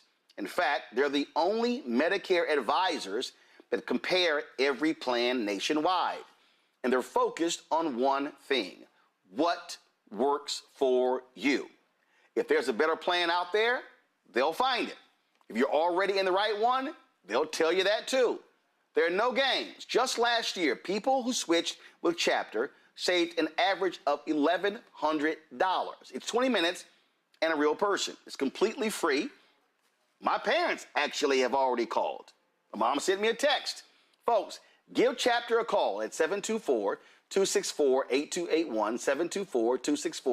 724-264-8281, and connect with someone you can trust. Folks, these are the kind of services that we need for our audience here at Roland Martin Unfiltered and the Black Star Network. So call Chapter right now, 724-264-8281. I'm Ryan Wilson, CEO and co-founder of The Gathering Spot, and you're watching Roland Martin Unfiltered on the Black Star Network.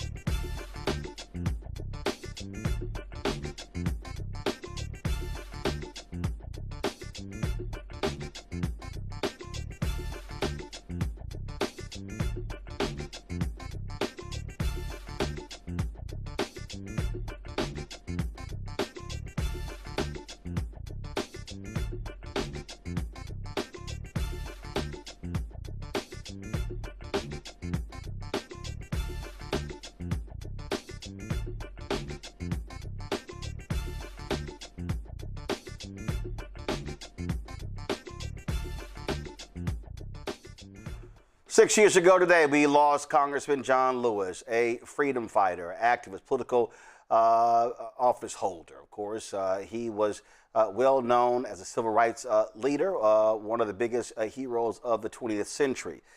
Congressman Hakeem Jeffries, Democratic leader, dropped this video honoring the longtime congressman and civil rights stalwart.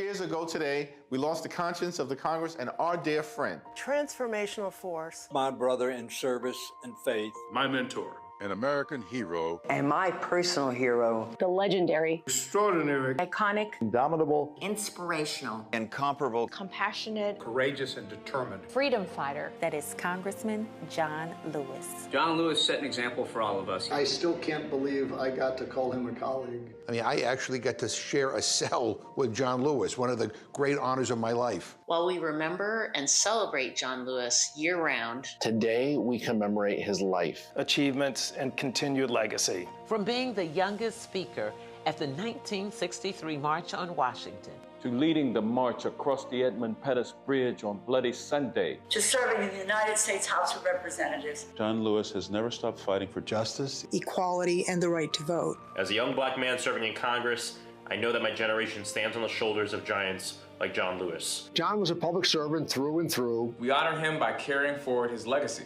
And carrying forward the legacy of John Lewis means getting into good trouble. Necessary trouble.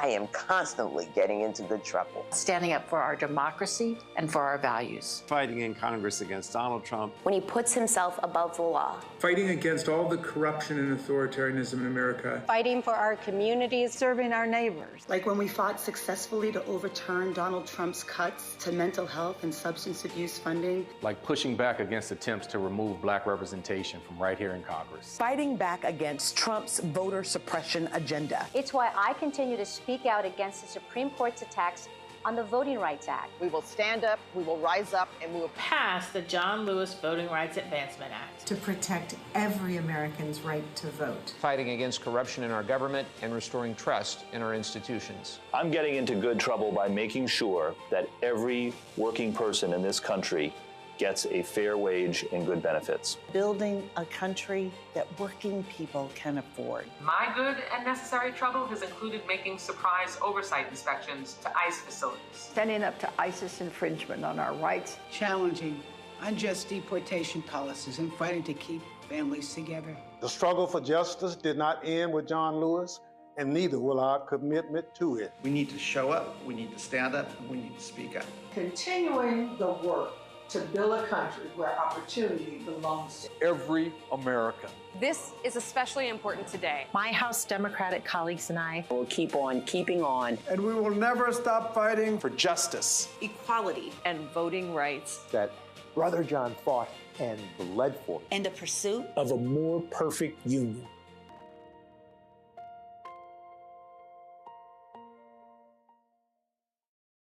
Weekend in Atlanta, Congressman Lewis will be honored with the Good Trouble Lives On rally, focusing on civil rights, voting rights, democracy, faith, and of course, events begin across the nation today. The rally will take place at Atlanta at Big Bethel AME Church. We'll be streaming it live right here on the Black Star Network. Joining us now is Barbara Arnwine, president and founder of the Transformative Justice Coalition. Barbara, glad to have you here. Y'all have been holding these events, honoring Congressman Lewis, continuing his legacy. Take us through with these events that have been happening beginning today. Well, it's so exciting, and thank you so much for having me on. We are making good trouble, especially after that speech last night, if you can call that. I call it a rant, an unhinged minute rant. But anyway, it is so important for all of us to understand the threat that's real to our democracy. So for that reason, this John Lewis celebration of his legacy and our commitment to continuing his legacy through our work is so key. Normally, we only do one day, the day of his passing. This is our 6th anniversary commemoration of his legacy. But this year, we're doing an entire weekend. We're doing Friday, Saturday, and Sunday. We're doing it under the rubric of teach, so people know what their rights are and are able to avoid all of this and horribly disenfranchising misinformation. We also are going to be doing on tomorrow what we call Reach on Saturday. And that's all about what Reverend Barbara was just talking about registering voters, getting people to check their voter registration, making sure those who are the most marginalized, their votes are under such great threat, are able to vote, and calling back in the skippers. Yes, we're talking about all those 19 million people who voted in 2020 and sat out 2024. So we're really focusing on outreach, engagement, and making sure that people are involved. Then Sunday, we're doing something we've never done before. We're focusing on what we call preach. We're asking every single church, every single synagogue today, every single mosque, every single temple to make sure that they have 100% voter registration. And so we're saying stop your regular service and say to your members, we're going to take some time right now to talk about John Lewis, to talk about voting, and we're going to have you check your voter registration on the Rock the Vote tool. We're going to have you register if you are unregistered, or if that tool says that you're no longer registered because you've been purged. And we're going to encourage you to go out and talk to family and friends to make sure they do the same thing. And we're going to also reach out to those who have moved recently, don't know if they moved from county to county or they moved from state to state. They haven't thought about the fact that they need to re-register. They don't understand what the laws are. So we want to reach out to them. We want to reach out to those who are formerly incarcerated to make sure that they have the opportunity to know what their rights are, to register and vote in their state. And if they can't, we want to make sure that people know precisely what their rights are. And we want to reach out to the unhoused. So many people are, just do not have a permanent home, but you don't have to have a permanent home in order to vote. And people don't know that. They don't understand that. They don't realize if they're in a shelter, they can vote. They don't realize that if they are still floating between relatives, that they can still find an address that they can use legitimately to vote. There's so much that people need to know. And we want to protect all those voters out there. People with disabilities, we want to make sure that they are able to find an accessible location. All of those issues, there's so much. And for all our brothers and sisters in those districts, like Tennessee's 9 and all the other districts that have been affected by the Calais chaos, we want them to understand what they need to do now in order to be able to vote. So there's so much that we are going to be doing on this Good Trouble weekend of action. When you talk about this event, it's really a continuation of what we've seen coming out of Montgomery. That was an event that took place in Harlem. Yes. And so there were other activations that took place on the ground in Louisiana, Alabama, other places as well, Mississippi too. And so is that what the emphasis is again, constantly driving this agenda? Yes, it's 700 events that will be taking place. And actually, it's more than 700 because not everybody registers their event. But there will be at least 700 events nationwide. And this is a continuation. Now, we're calling this Freedom Summer, right? Freedom Summer 2026. We're part of that.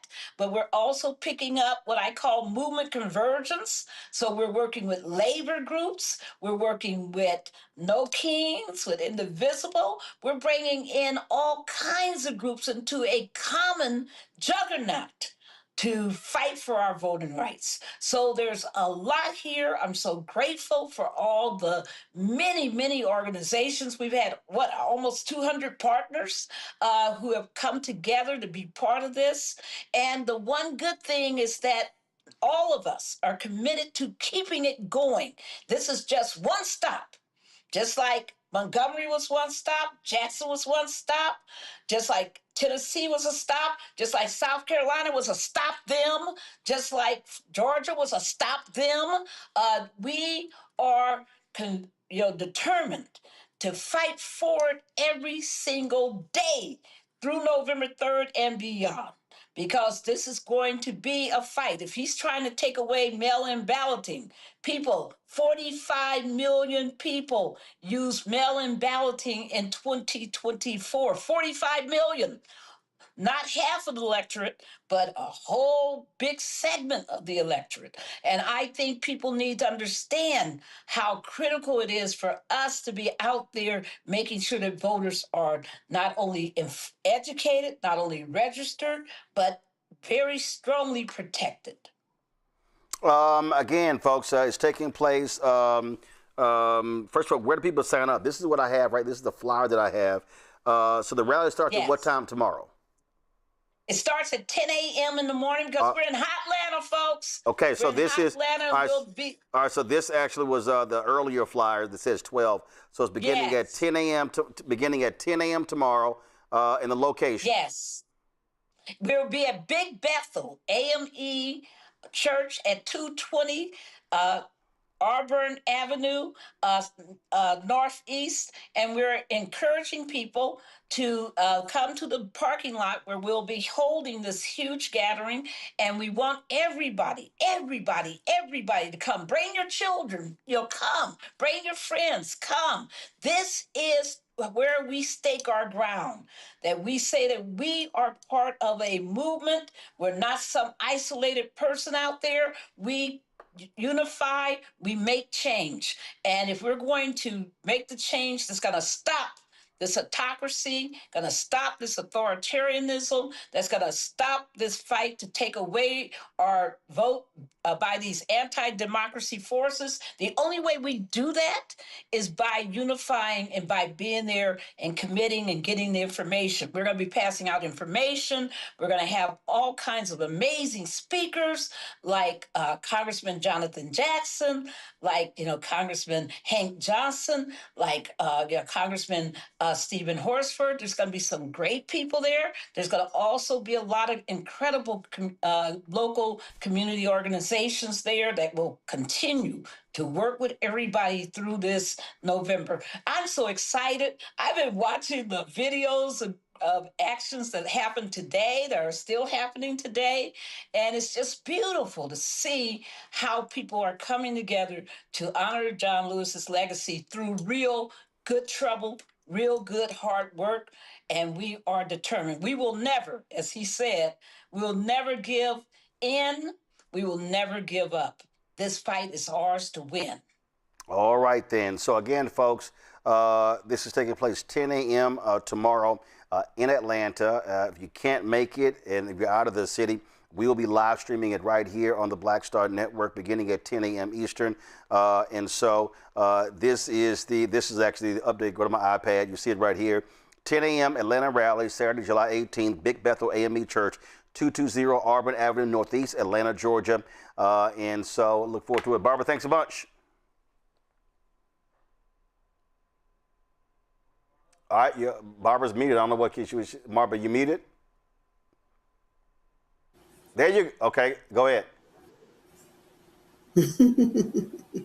Actually, Barbara, I think you are muted. I think you must have hit a button on your end, Barbara.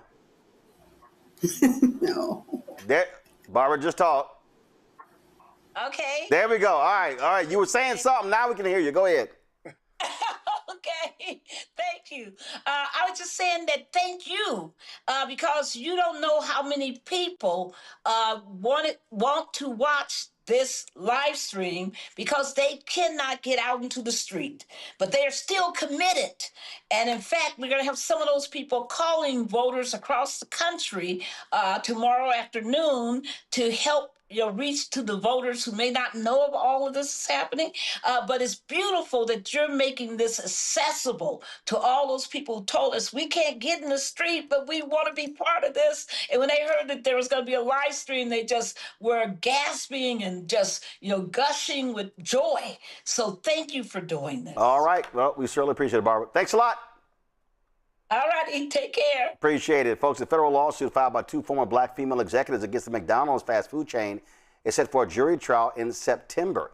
In March, a judge dismissed some of the suit's claims while ruling that 6 counts of hostile work environment and unlawful retaliation could proceed. The women allege a regional president criticized them as having a black woman attitude and referred to executives as angry black women. A former McDonald's franchisee, Van Jakes, joins us right now. You've had a number of franchisees also suing McDonald's. Van, what do you make of the judge allowing this lawsuit to move forward? Well, it's great news for us, Roland. We've been waiting a long time to get our day in court. Basically, it's saying it's systematic racism been going on in the system with employees, with McDonald's franchisees, some of the vendors even. So, and that hurts our community. So that's why we're so excited to finally get our day in court. We should be right after them, and we're just excited to get this move forward. How will their lawsuit, though, help you and the franchisees that are also suing McDonald's? Yeah, so we got some of the same claims as racism, unfair treatment, looking at how they placed us, way they came in our stores, undocumented in our stores, and that hurts our growth. I mean, it hurts our bottom line. That did hurt our bottom line, and even more importantly, it hurts our black communities. For example, I forgot to go to a funeral tomorrow for an ex-director operator of mine that worked her way all the way up from a swing manager. Her name is Michelle Exers, rest in peace.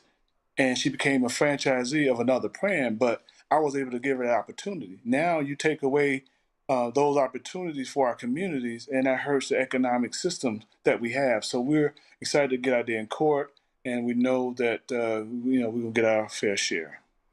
One of the things that I've heard from folks is that so much has changed with McDonald's since Don Thompson was forced to resign as CEO. He spent about 18 months there, was CEO worldwide, worked himself up. And of course was known all around the country. Again, for an African American to rise to become the CEO of McDonald's was a huge accomplishment. And so, do your thoughts on that? Because there were a number of executives that Don put in charge, African Americans at McDonald's. Yeah, so we can actually go back and put a pin on when things started to change, and that exactly. I think we met with Don. You had dinner with us one time in Chicago, I believe, and when he left, we could see. Basically, they even told us in a meeting that the train is leaving the station. You're gonna have fewer operators with fewer stores. Well, what does that mean? That means that the bottom of the barrel was us, the black operators, because we started late, so we had less stores. So they were going to systematically get rid of us as they move this thing forward. For example, here in Atlanta, we had 32 black operators. Now there's 10. Then the store count might be close, but you got one black operator with 20 stores versus 5 black operators with 5 stores. Now, in their communities, that hurts so much because you can't get to that one operator, but you can get to at least 1 or 2 of those 5 operators. And that's exactly what happened when Don left. The system started to basically systematically come in for a lot of different reasons to cut us from rents, from locations, from security, to rewrites, and they did do that to the white operators. And we have witnesses. And the thing they're doing now is trying to drag us out, so those witnesses are getting older. Some have passed away. Some of them are not coherent, and I know that's for a fact. I still have a couple operators that my witnesses are still in the system that will testify, but we got to get out there in court. So that's what we're hoping for. Real quick, questions from the panel. Matt, you first. Yeah, so my question was, is there a dollar figure that the black operators were forced to pay more of? Like, what do the metrics look like? Because I get the general idea of the lawsuit, but I'd be interested in seeing what that is in terms of the higher premiums y'all had to pay, the higher insurance costs. What do those numbers look like? So we operate on basically cash flow. And so your top end sales is great, but you got to get your cash flow. The higher your cost, the less your cash flow. We had higher security, higher rents, putting us in tougher stores with lower sales, that hurts your cash flow. When you have to remodel a restaurant, one of my situations, they made me remodel a restaurant 3 times, and each time I have to put that debt on top of debt. And if you don't allow the white operator to just do what he wants to do, and he doesn't have to do what I did, then he can make more cash flow. So that's one of the biggest things that we're talking about is the cash flow issue. Nicole? So, what advice do you have for other Black franchisees? What should they be looking out for so they can make sure that they're not being discriminated against? Well, to me, it's always an exit strategy. You got to figure out what's your end game, number of units, take it and do something different with it, get into real estate, because the game is always changing, no matter what the franchise is. To me, I would always tell somebody in the franchise, look for an end game because it's going to change. Michael? All right, Van. I was wondering, I've known a lot of African-American McDonald's franchisees over the course of a number of years, and I was wondering, what was it that initially attracted you to McDonald's to become a franchisee? Great question. And again, McDonald's was good to me and my family and a lot of operators because it had a proven system where you can get a hamburger here, it's going to be the same. They had a training program. They gave you a lot of support. It did cost you a lot. You did have to work the business good because you knew what you were doing. Once we figured that out, we were like rock stars in this because, just give us an opportunity. But when you start changing the goal line, it makes it so difficult. We know we're behind because a lot of times we come in with not as much capital as white operators, but then you start changing the goal lines in terms of the metrics and how you're going to reach your goals. And so that made it so frustrating. And we just kind of got tired of it. It was like a Me Too movement. Right. All right. Thank you. Well, again, folks, the lawsuit of Vicky Guster Hines and Dominica Neal, they actually filed a lawsuit, y'all, in 2020. So it's been 6 years. And so it is scheduled. It is scheduled to go to trial in September. A lot of times these things happen, Van. They settle before they actually go to trial. I take it that you would prefer to have these issues aired in front of a jury as opposed to a settlement. Your thoughts? Well, right now, they've got McDonald's is trying to get our case dismissed. So we're trying to get past that to get the discovery. And once we get discovery and get our day in court, we will consider settling the case. But again, it's like you're slapping you on the head until you just get out of here. You're going to go away, die, go away. We push it off as long as we can. That's kind of is a frustrating part. So we're like, okay, let's go to court. We got some great trial lawyers. We'd love to go to court, but we wouldn't be opposed for a settlement. But we're not even close to that because we got to get the judge to rule that we can move our case forward, and then we get the discovery. All right, then. Well, Van, we certainly appreciate you joining us, and thanks a bunch. Lastly, how's your golf game? Well, we played today. It's hot down here. I got fans on my golf cart. I'm from Houston. It ain't hot.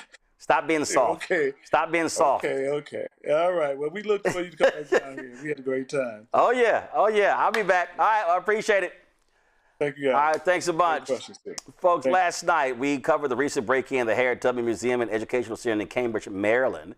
And, of course, we were talking about the issues they had there. And I put out there that, hey, you know what? We need to lift them up to raise $50,000 to get it reopened, security system, repair the door. And so then we put it out there and said, hey, let's try to raise $10,000 in the next 24 hours. And so even before we went off the air, we were talking with Linda Harris. People were already donating, and people were commenting on social media. So Linda joins us right now. And so, Linda, how you doing? How have the last 24 hours gone? Unbelievable. Listen, by midnight last night, let me give you the numbers. I looked at the analytics. We got 286 people donating a total of $10,925. All right, then. Now, but wait a second. Now through 7 o'clock today, we increased that number by to 324 people, and for a total of $16,163. So 324 people, $16,000. $16,163. That is awesome. That is awesome. It's awesome, and you are a saint, okay? I just want you to, if no one told you that today, know that you're a saint, and I'm grateful beyond words. And see, remember, you put that 25,000 figure out, and so we only 7,000. We only 7,000 away from hitting that figure. So we're on our way to the 50. I know. Let me see if he posted it. I'm not gonna see. Oh, give me 1 second. Let's see, because I hit a number of big time media folks and others, letting them know what we were doing and telling them to share it. And so I'll double check. One of them, Michael Strahan told me he was definitely going to put it out there. I'm looking for his social to see what he did, and there's some other ones as well. So what we're going to do is that's 24 hours. And so what my hope is for us to continue to push this over the weekend. I'm going to tell people so far 325 people have donated $16,163, and so we're going to push folks to do that. And so what we'll do is we're going to have you back on Monday, and hopefully we will have hit the $50,000 goal by Monday. Oh my! I mean, that would be unbelievable. I mean, I just want you to know I cried most of last night because, you know, I do this thing. I'm a volunteer, and I never imagined that there'd be this kind of outpouring. So I'm exceedingly grateful for what you've done. It's pretty amazing. And thank you. Well, we've got an amazing audience, and they support. Listen, they know we focus on Black interest, and they know that what we care about our community. And I hate the fact that those punks broke into the center there, stealing your donation box and damaging those murals in the door. Hopefully that person or persons are arrested, but we want to make sure that y'all have some protection. And the other thing is this here. So this is what we'll do. So I know you're open Thursday, Friday, Saturday. And so when we finish raising this money and y'all call the contractors and get open on that Thursday or Friday, we're actually going to do Roland Martin Unfiltered from the museum. Now, I know y'all close at 4. We're live at 6, so we still got to be open.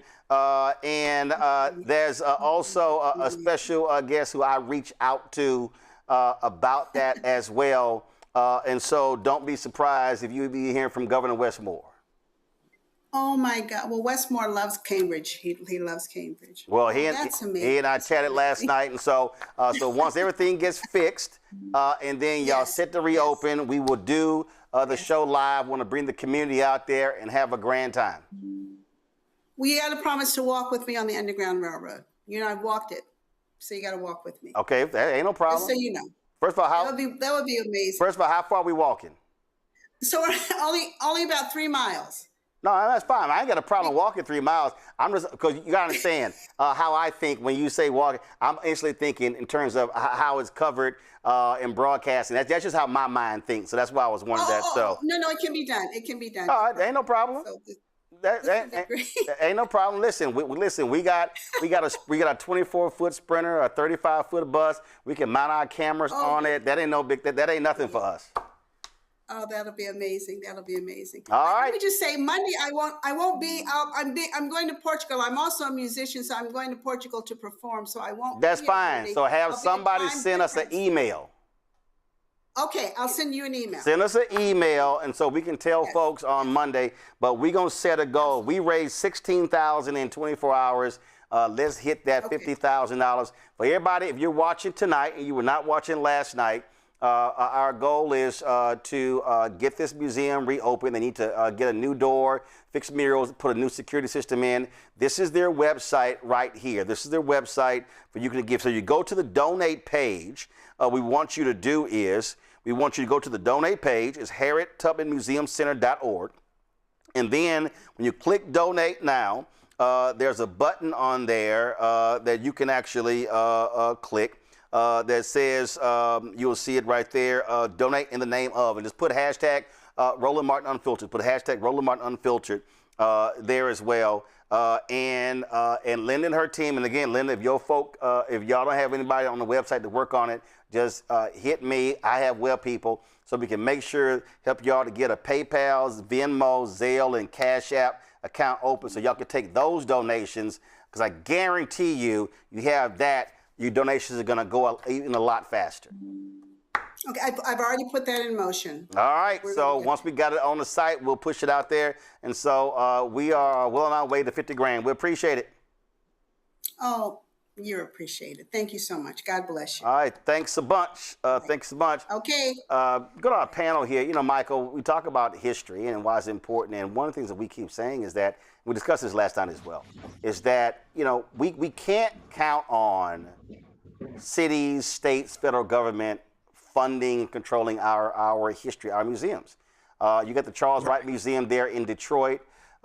You've got other museums across the country.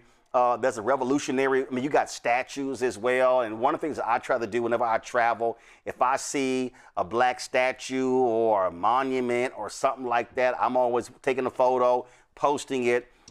Because, you know, you got them racist daughters of the Confederacy. They put up all them monuments all around the country, these Confederate folks. But you know what? It's a lot of different monuments of African Americans in museums that we need to be aware of. So when we travel, hey, just take some time out of your schedule, pop by, visit, make a donation, see it, and then go back. And go back to your vacation or your travels.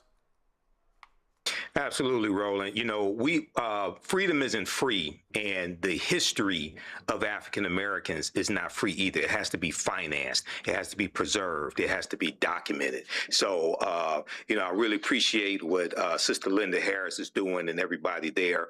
But we need to make this type of museum, the Harriet Tubman Museum and Educational Center, we need to make that a destination when we go on vacation, not something that we do to try to waste a couple of hours of filling the gap. But we cannot rely, especially in this society, when we see the tax on DEI, when we see the cutbacks in corporate funding for African-American events and organizations, we cannot rely upon white people to finance the preserving of African-American history.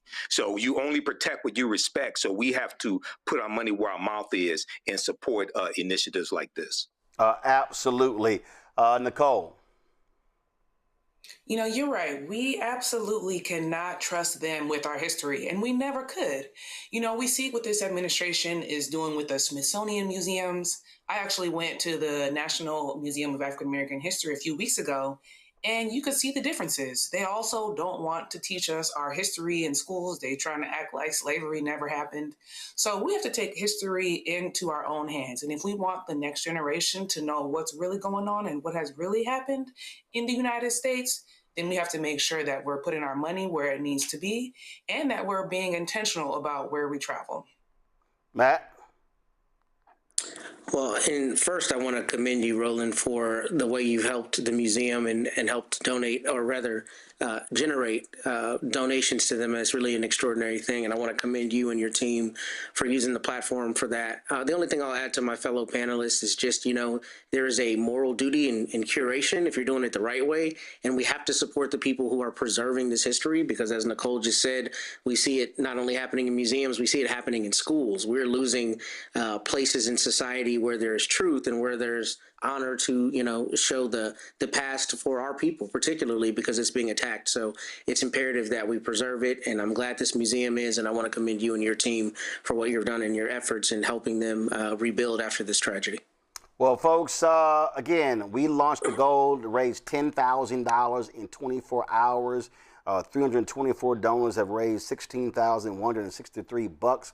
And so we're going to keep it going. I want all of y'all to reshare, repost, push it out yourself over the weekend, and to not listen, my social media and so many others. And so, y'all, we can let's hit 50,000. Let's raise this money by Monday so they can quickly get the contractor, get their door fixed, get the murals fixed, get the security camera installed, so they can move forward And then once we raise that 50, our target will then go on a mission to try to raise at least $500,000 over 12 to 18 months so they can have an economic cushion. Y'all, the museum is 2 volunteers. You heard Linda say it's just 2 of them. It's 2 volunteers that are doing that. And so it'd be great if they could hire someone. You talk about social media as well, being able to sort of drive that. Their page on Instagram is Harriet_Tubman_museum. So please give them a follow as well. And so we would love to make this possible. Folks, do we have the in memoriam for George Johnson ready? Roll it.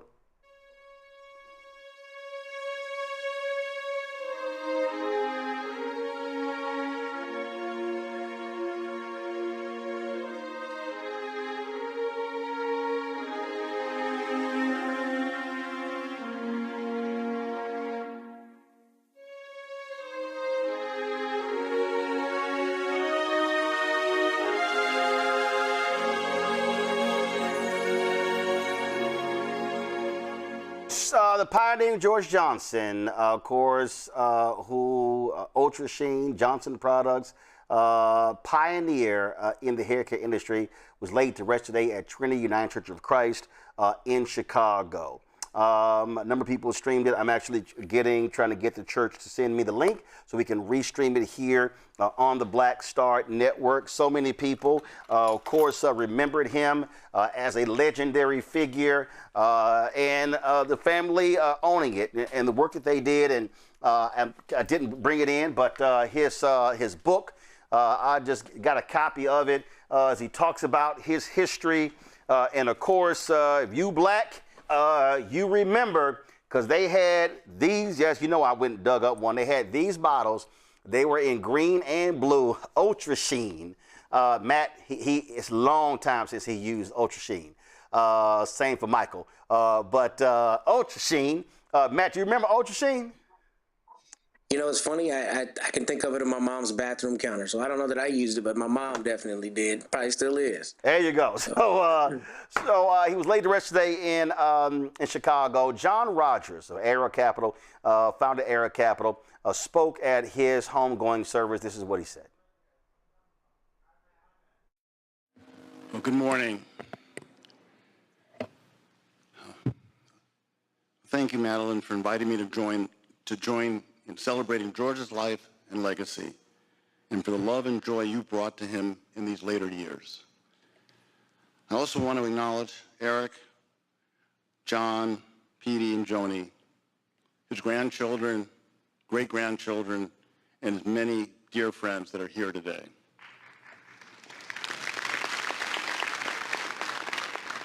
In September 1942, my father, one of the original Tuskegee Airmen, wrote a letter to his sister as he headed overseas to defend the freedom that he did not fully experience in America.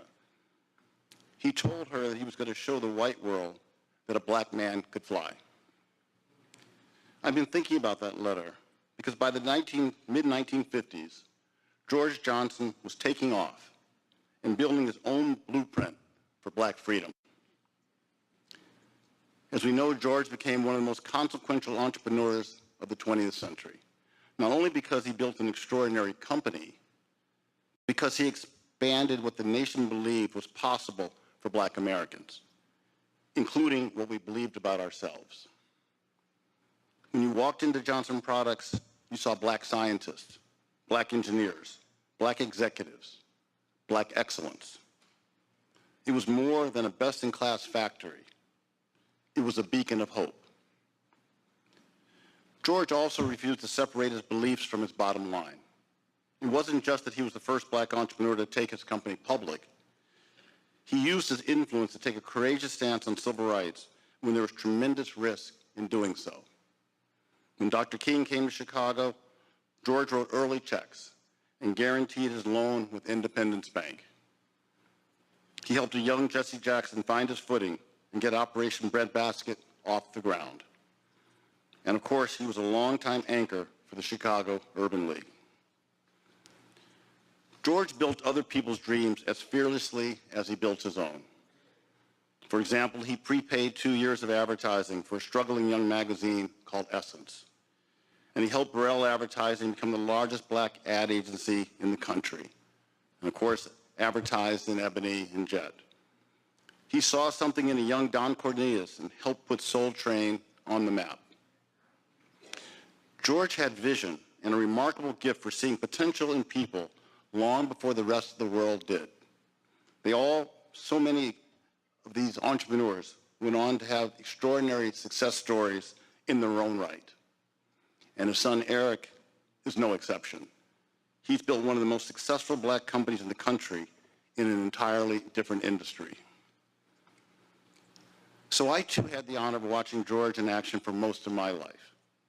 From seeing him work with my mom and stepdad's law firm as a kid, to having him sign on as one of Ariel's first clients when I founded the firm at age 24, to watching him bring a crowd of black directors to tears last fall after an interview in Laguna Beach. I truly love George. He was always there, ready with caring counsel and helpful advice. We all know that George Johnson lived by the golden rule. He knew that lifting everyone around him meant we would all rise together. He was a giant, a titan of industry, one of the most inspiring business leaders of our time. But he wasn't content to just sit back and enjoy what he built. George didn't just believe we could fly. He spent his whole life helping others take flight. Thank you. And as I said, we are working to get the video link of the service so we can stream it on the Black Start Network. Final comment from our panel, and that is when we think about historically these black pioneers, and you heard John Rogers there reference Essence, reference Ebony, reference Black Enterprise, reference Don Cornelius in Soul Train.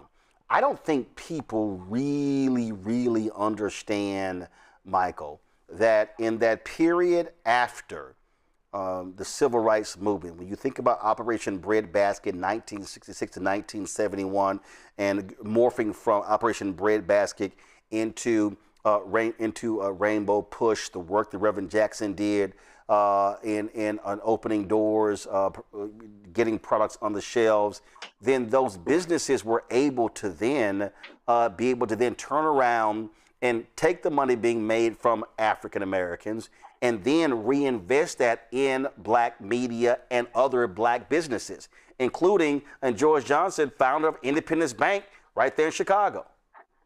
Right, exactly. You know, this is part of the civil rights movement. Unfortunately, a lot of people think that the civil rights movement was about white people wanting to eat at a white lunch counter, things like that. Yes, we wanted all of our rights, but also we were fighting for economic rights and fighting for black businesses and black business ownership, so they could buy ads for something like Soul Train. Soul Train was revolutionary. I remember watching Soul Train when I was a kid. It came on Friday night.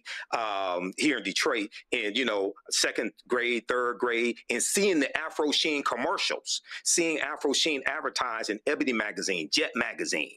My grandparents had classic issues of Ebony and Jet, things of this nature. So, George Johnson was an icon, and this was also Johnson Products was one of the first African American owned businesses to be listed on a major American stock exchange. It was on the American Stock Exchange in 1971. So this is a textbook case of how the civil rights movement leads to black economic empowerment, and he was also employing African Americans as well. So this is a brother that's sorely going to be missed, and these are big shoes to fill at the same time. Nicole, one of the things that Martin Deppie said in his book on Operation Breadbasket, and you heard John reference that as well, is that when Dr. King came to Chicago, SCLC was always having issues making payroll. Okay, it wasn't easy at all. Dr. King was always having to raise money, and so he comes to Chicago, and he tells Reverend Jackson, hey, we want to visit these two black banks to see if we can get a loan. And Reverend Jackson then says, Doc, we got to stop by this house first. And Dr. King says, Jesse, I don't have time for this. We need to get to these banks. He said, Doc, trust me, let's make a stop first. So they go to this home. They walk in. It's a group of black businessmen in there. And after some small talk, you know, hello, all of a sudden, Dr. King is handed an envelope. It was 3 months worth of payroll for SCLC. And Deppie writes that Dr. King just started crying and said that was the first time during the civil rights movement that black business leaders had actually done something along those lines. That's what I'm always trying to say to even our black civil rights groups, to the Congressional Black Caucus Foundation, the Congressional Black Caucus, and others. If they are using their power to open up the economic levers for black businesses, we then in turn can reinvest and sow into our organizations to keep doing the work. Now, unfortunately, some black folks didn't do that with Reverend Jackson, Rainbow Push, and others. And that to me is a fundamental problem.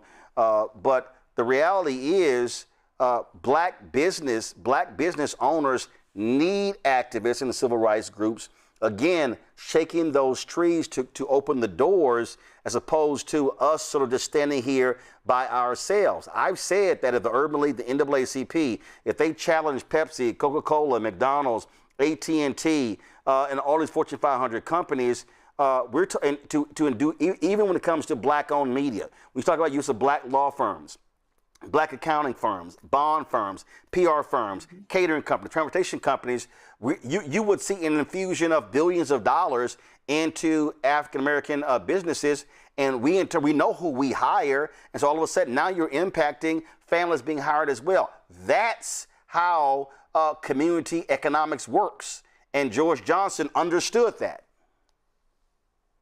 Yeah, and I think, you know, people forget that we had to fund the civil rights movement and movements since then. You know, we celebrate these black millionaires and these black billionaires for whatever reason, but where is that money going? That money needs to be circulating in the black community and funding movements that will help us get more freedom in this country. Now, aside from that, his products also, you know, made us feel beautiful. They were staples in our homes, and he also made us feel seen, not only through his products, but like you said, magazines that our grandmothers and grandfathers read and trickled down to younger generations like us. He also proved that black consumers are important and that we do have a place in the market. So he was a pioneer, and black executives today should be looking at him as a model for how they should operate. And I'll lastly say that I have some Ultrasheen in my bathroom right now. I know none of y'all ain't never used it, but it actually works. There you go. Matt? Yeah, I mean, that's the line actually that stuck out to me the most, was that he built other people's dreams just as vigorously as he built his own. I think he said something to that effect. And I really thought that was extraordinary. I think Nicole and Michael hit it on the head, but I think what's especially important about that is it sounds like he wasn't gatekeeping opportunities. Instead, he was seeing that people needed that leg up and felt that moral duty to provide it to them. And that is what we're called to do when we have an opportunity. I mean, just like I was lauding you for using your platform, that's what we're required to do, I think, as a community. And the idea that someone of his prominence would see people coming behind him and then do things like pay 2 years of their advertising, I mean, that's extraordinary. And to think of, in my own home, growing up, I saw Essence and Jet and Ultrasheen and all these things, and that he was thinking to make sure that he supported those other entrepreneurs who were coming behind him is really an extraordinary example for young people to follow and try to pattern after. Yep, and again, taking $250 and building an empire with Afrosheen and Ultrasheen. Certainly, thoughts go out to the family of George Johnson. Of course, passed away at the age of 99. One hell of a legacy. Folks, that is it for us. Let me thank Matt. Let me thank Nicole. Let me thank Michael. I certainly appreciate y'all joining us on today's show. Folks, that is it for us. I appreciate all of y'all for watching as well. Don't forget to support the work that we do. Black-owned media matters, and I'll be straight up. We don't have a lot of black firms that are investing in black media like you saw what George Johnson did. And so the support of every single one of our viewers is critically important. It matters. Like I said, y'all, I don't sit here and joke. I went to the post office today. These literally, I don't want to show addresses, but these literally are, no, give me a tight shot. These literally are the envelopes. Literally, I went to the post office before I came and showed. What you laughing for, Matt? What you laughing for? Addresses. I was like, man. Well, go ahead. Yeah, but I want to show folks addresses. I mean, No, I'm good. I'm glad. I'm supporting that idea. I just thought it was funny. Yeah, but I need people to understand this is real. These are literally checks and money orders that I picked up from the post office box today. These are the folks who say they ain't down with no electronic stuff. They don't give a damn about no Cash App, PayPal, Venmo, or Zelle. And I can see off the top of my head, Lisa Jenkins, Columbus, Ohio, Cheryl Dugan, Napoleon Keys, man, it's a couple of others. Those three jump off. These are folks, especially Lisa Jenkins. I got to give her a shout out. That sister has literally tithed to this show every month since we launched almost 8 years ago. Every month, I get a check from her. Cheryl Dugan, I get a check from her. Napoleon Keys sends me a money order. There are some others, but again, I appreciate everybody. We've had people give as little as $1. We've had people give as much as the biggest donation we got from an individual was $100,000. We had a brother who hit us one day who said, man, YouTube buffering too much. I heard you building an app. Here's $5,000 for your app. And just like with the Heritage Museum, this is really what I need people to understand. Because when I say we haven't had entertainer, we only had 2 entertainers. We haven't had any sports figures to my knowledge. And I look at all the folks who give. People say, well, man, what about the rappers and entertainers? Y'all, I'm not waiting on an entertainer or a sports figure, or even a black CEO for us to make the call. Regular and ordinary people are the reason black folk have been able to survive. Regular and ordinary people are the ones who bought the Chicago Defender. They're the ones who bought Negro Digest, Ebony and Jet, and Essence and Black Enterprise, who supported BET in its days when it was black owned, supported TV One, who bought Emerge magazine, and on and on and on. And so I'm not wasting my time saying what other folks are not doing. We focus on what folks are doing. Our goal is to do the work. Our goal is to give you the content and cover the stories that matter to you. And that's what it is. And what I also appreciate about our fan base, when we started this whole thing, I told people, hey, unlike NPR, I can't send you hats, T-shirts, bumper stickers, and all that stuff, because swag costs money, postage costs money. And we probably had 100 or so people who have given money who said, well, I ain't got nothing in return.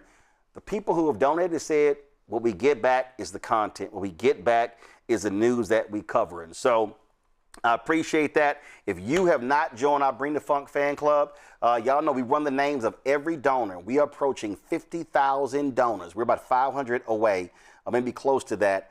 We run the names every Friday, giving y'all props for supporting us. If you want to donate via Cash App, use a Stripe QR code. You see it right here on the screen. That could be also used for credit cards. If you are listening, go to blackstarnetwork.com to donate. Check some money order. Make it payable to Roland Martin Unfiltered. P.O. Box 57196, Washington, D.C. 20037-0196. If you send check and money order, give me some time, please. It ain't going to clear in a week. I got to literally go through. And again, I don't assign this to an intern or anybody else. I personally open every envelope. I see the notes in the cards that y'all give us. I have saved every single letter, note, and card that y'all have given in 7, almost 8 years. So I personally do this myself. That's right. Sign the back of the check, take the picture, the mobile deposit, and for money orders, I have to send them to our CFO in Chicago because you can't always deposit those. So understand, I personally do that. But if you want to give via PayPal, R Martin Unfiltered, Venmo, RM Unfiltered, Zelle, Roland at RolandSMartin.com, Roland at RolandMartinUnfiltered.com.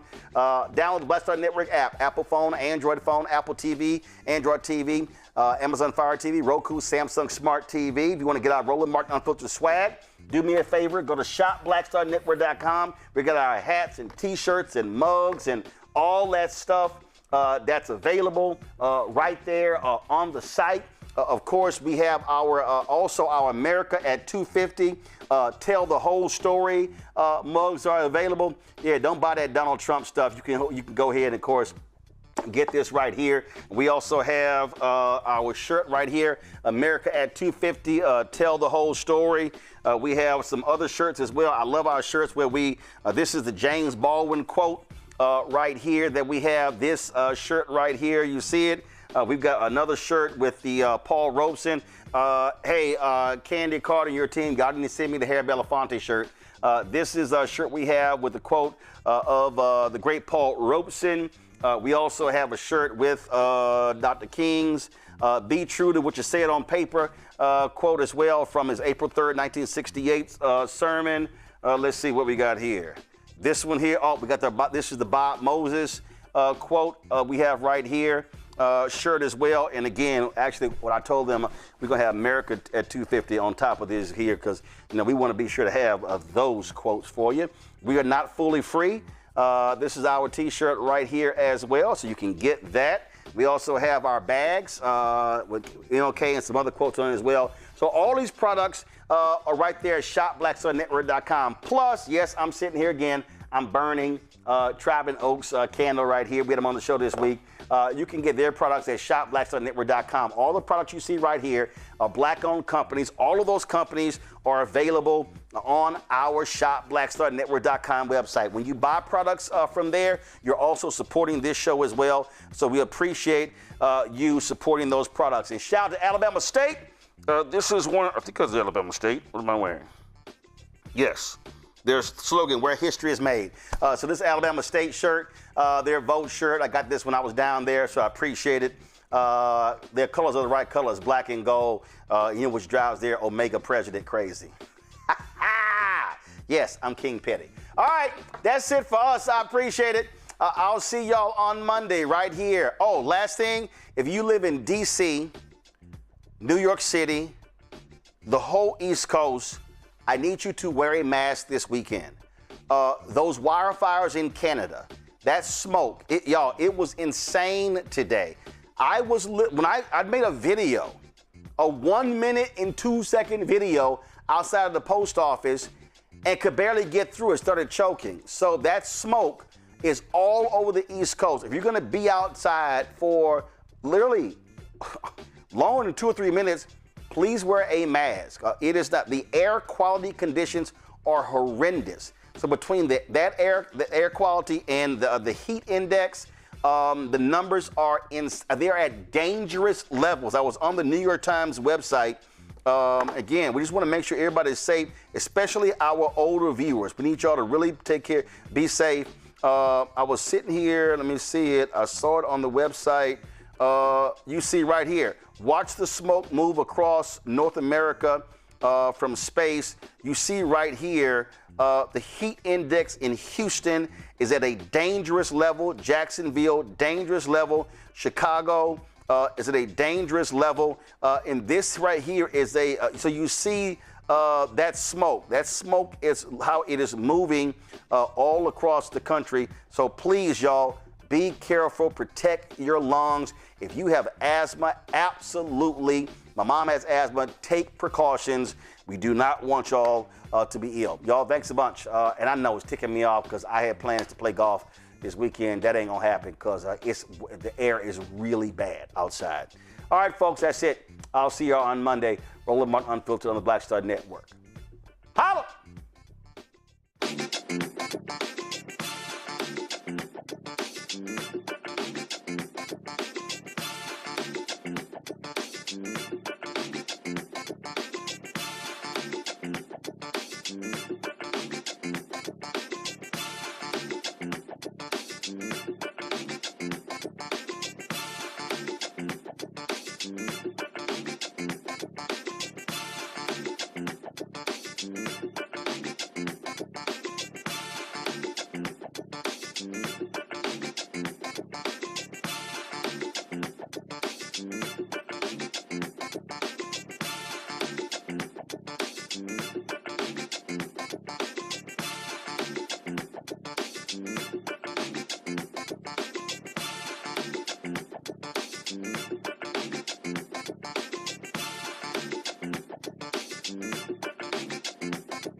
Peace.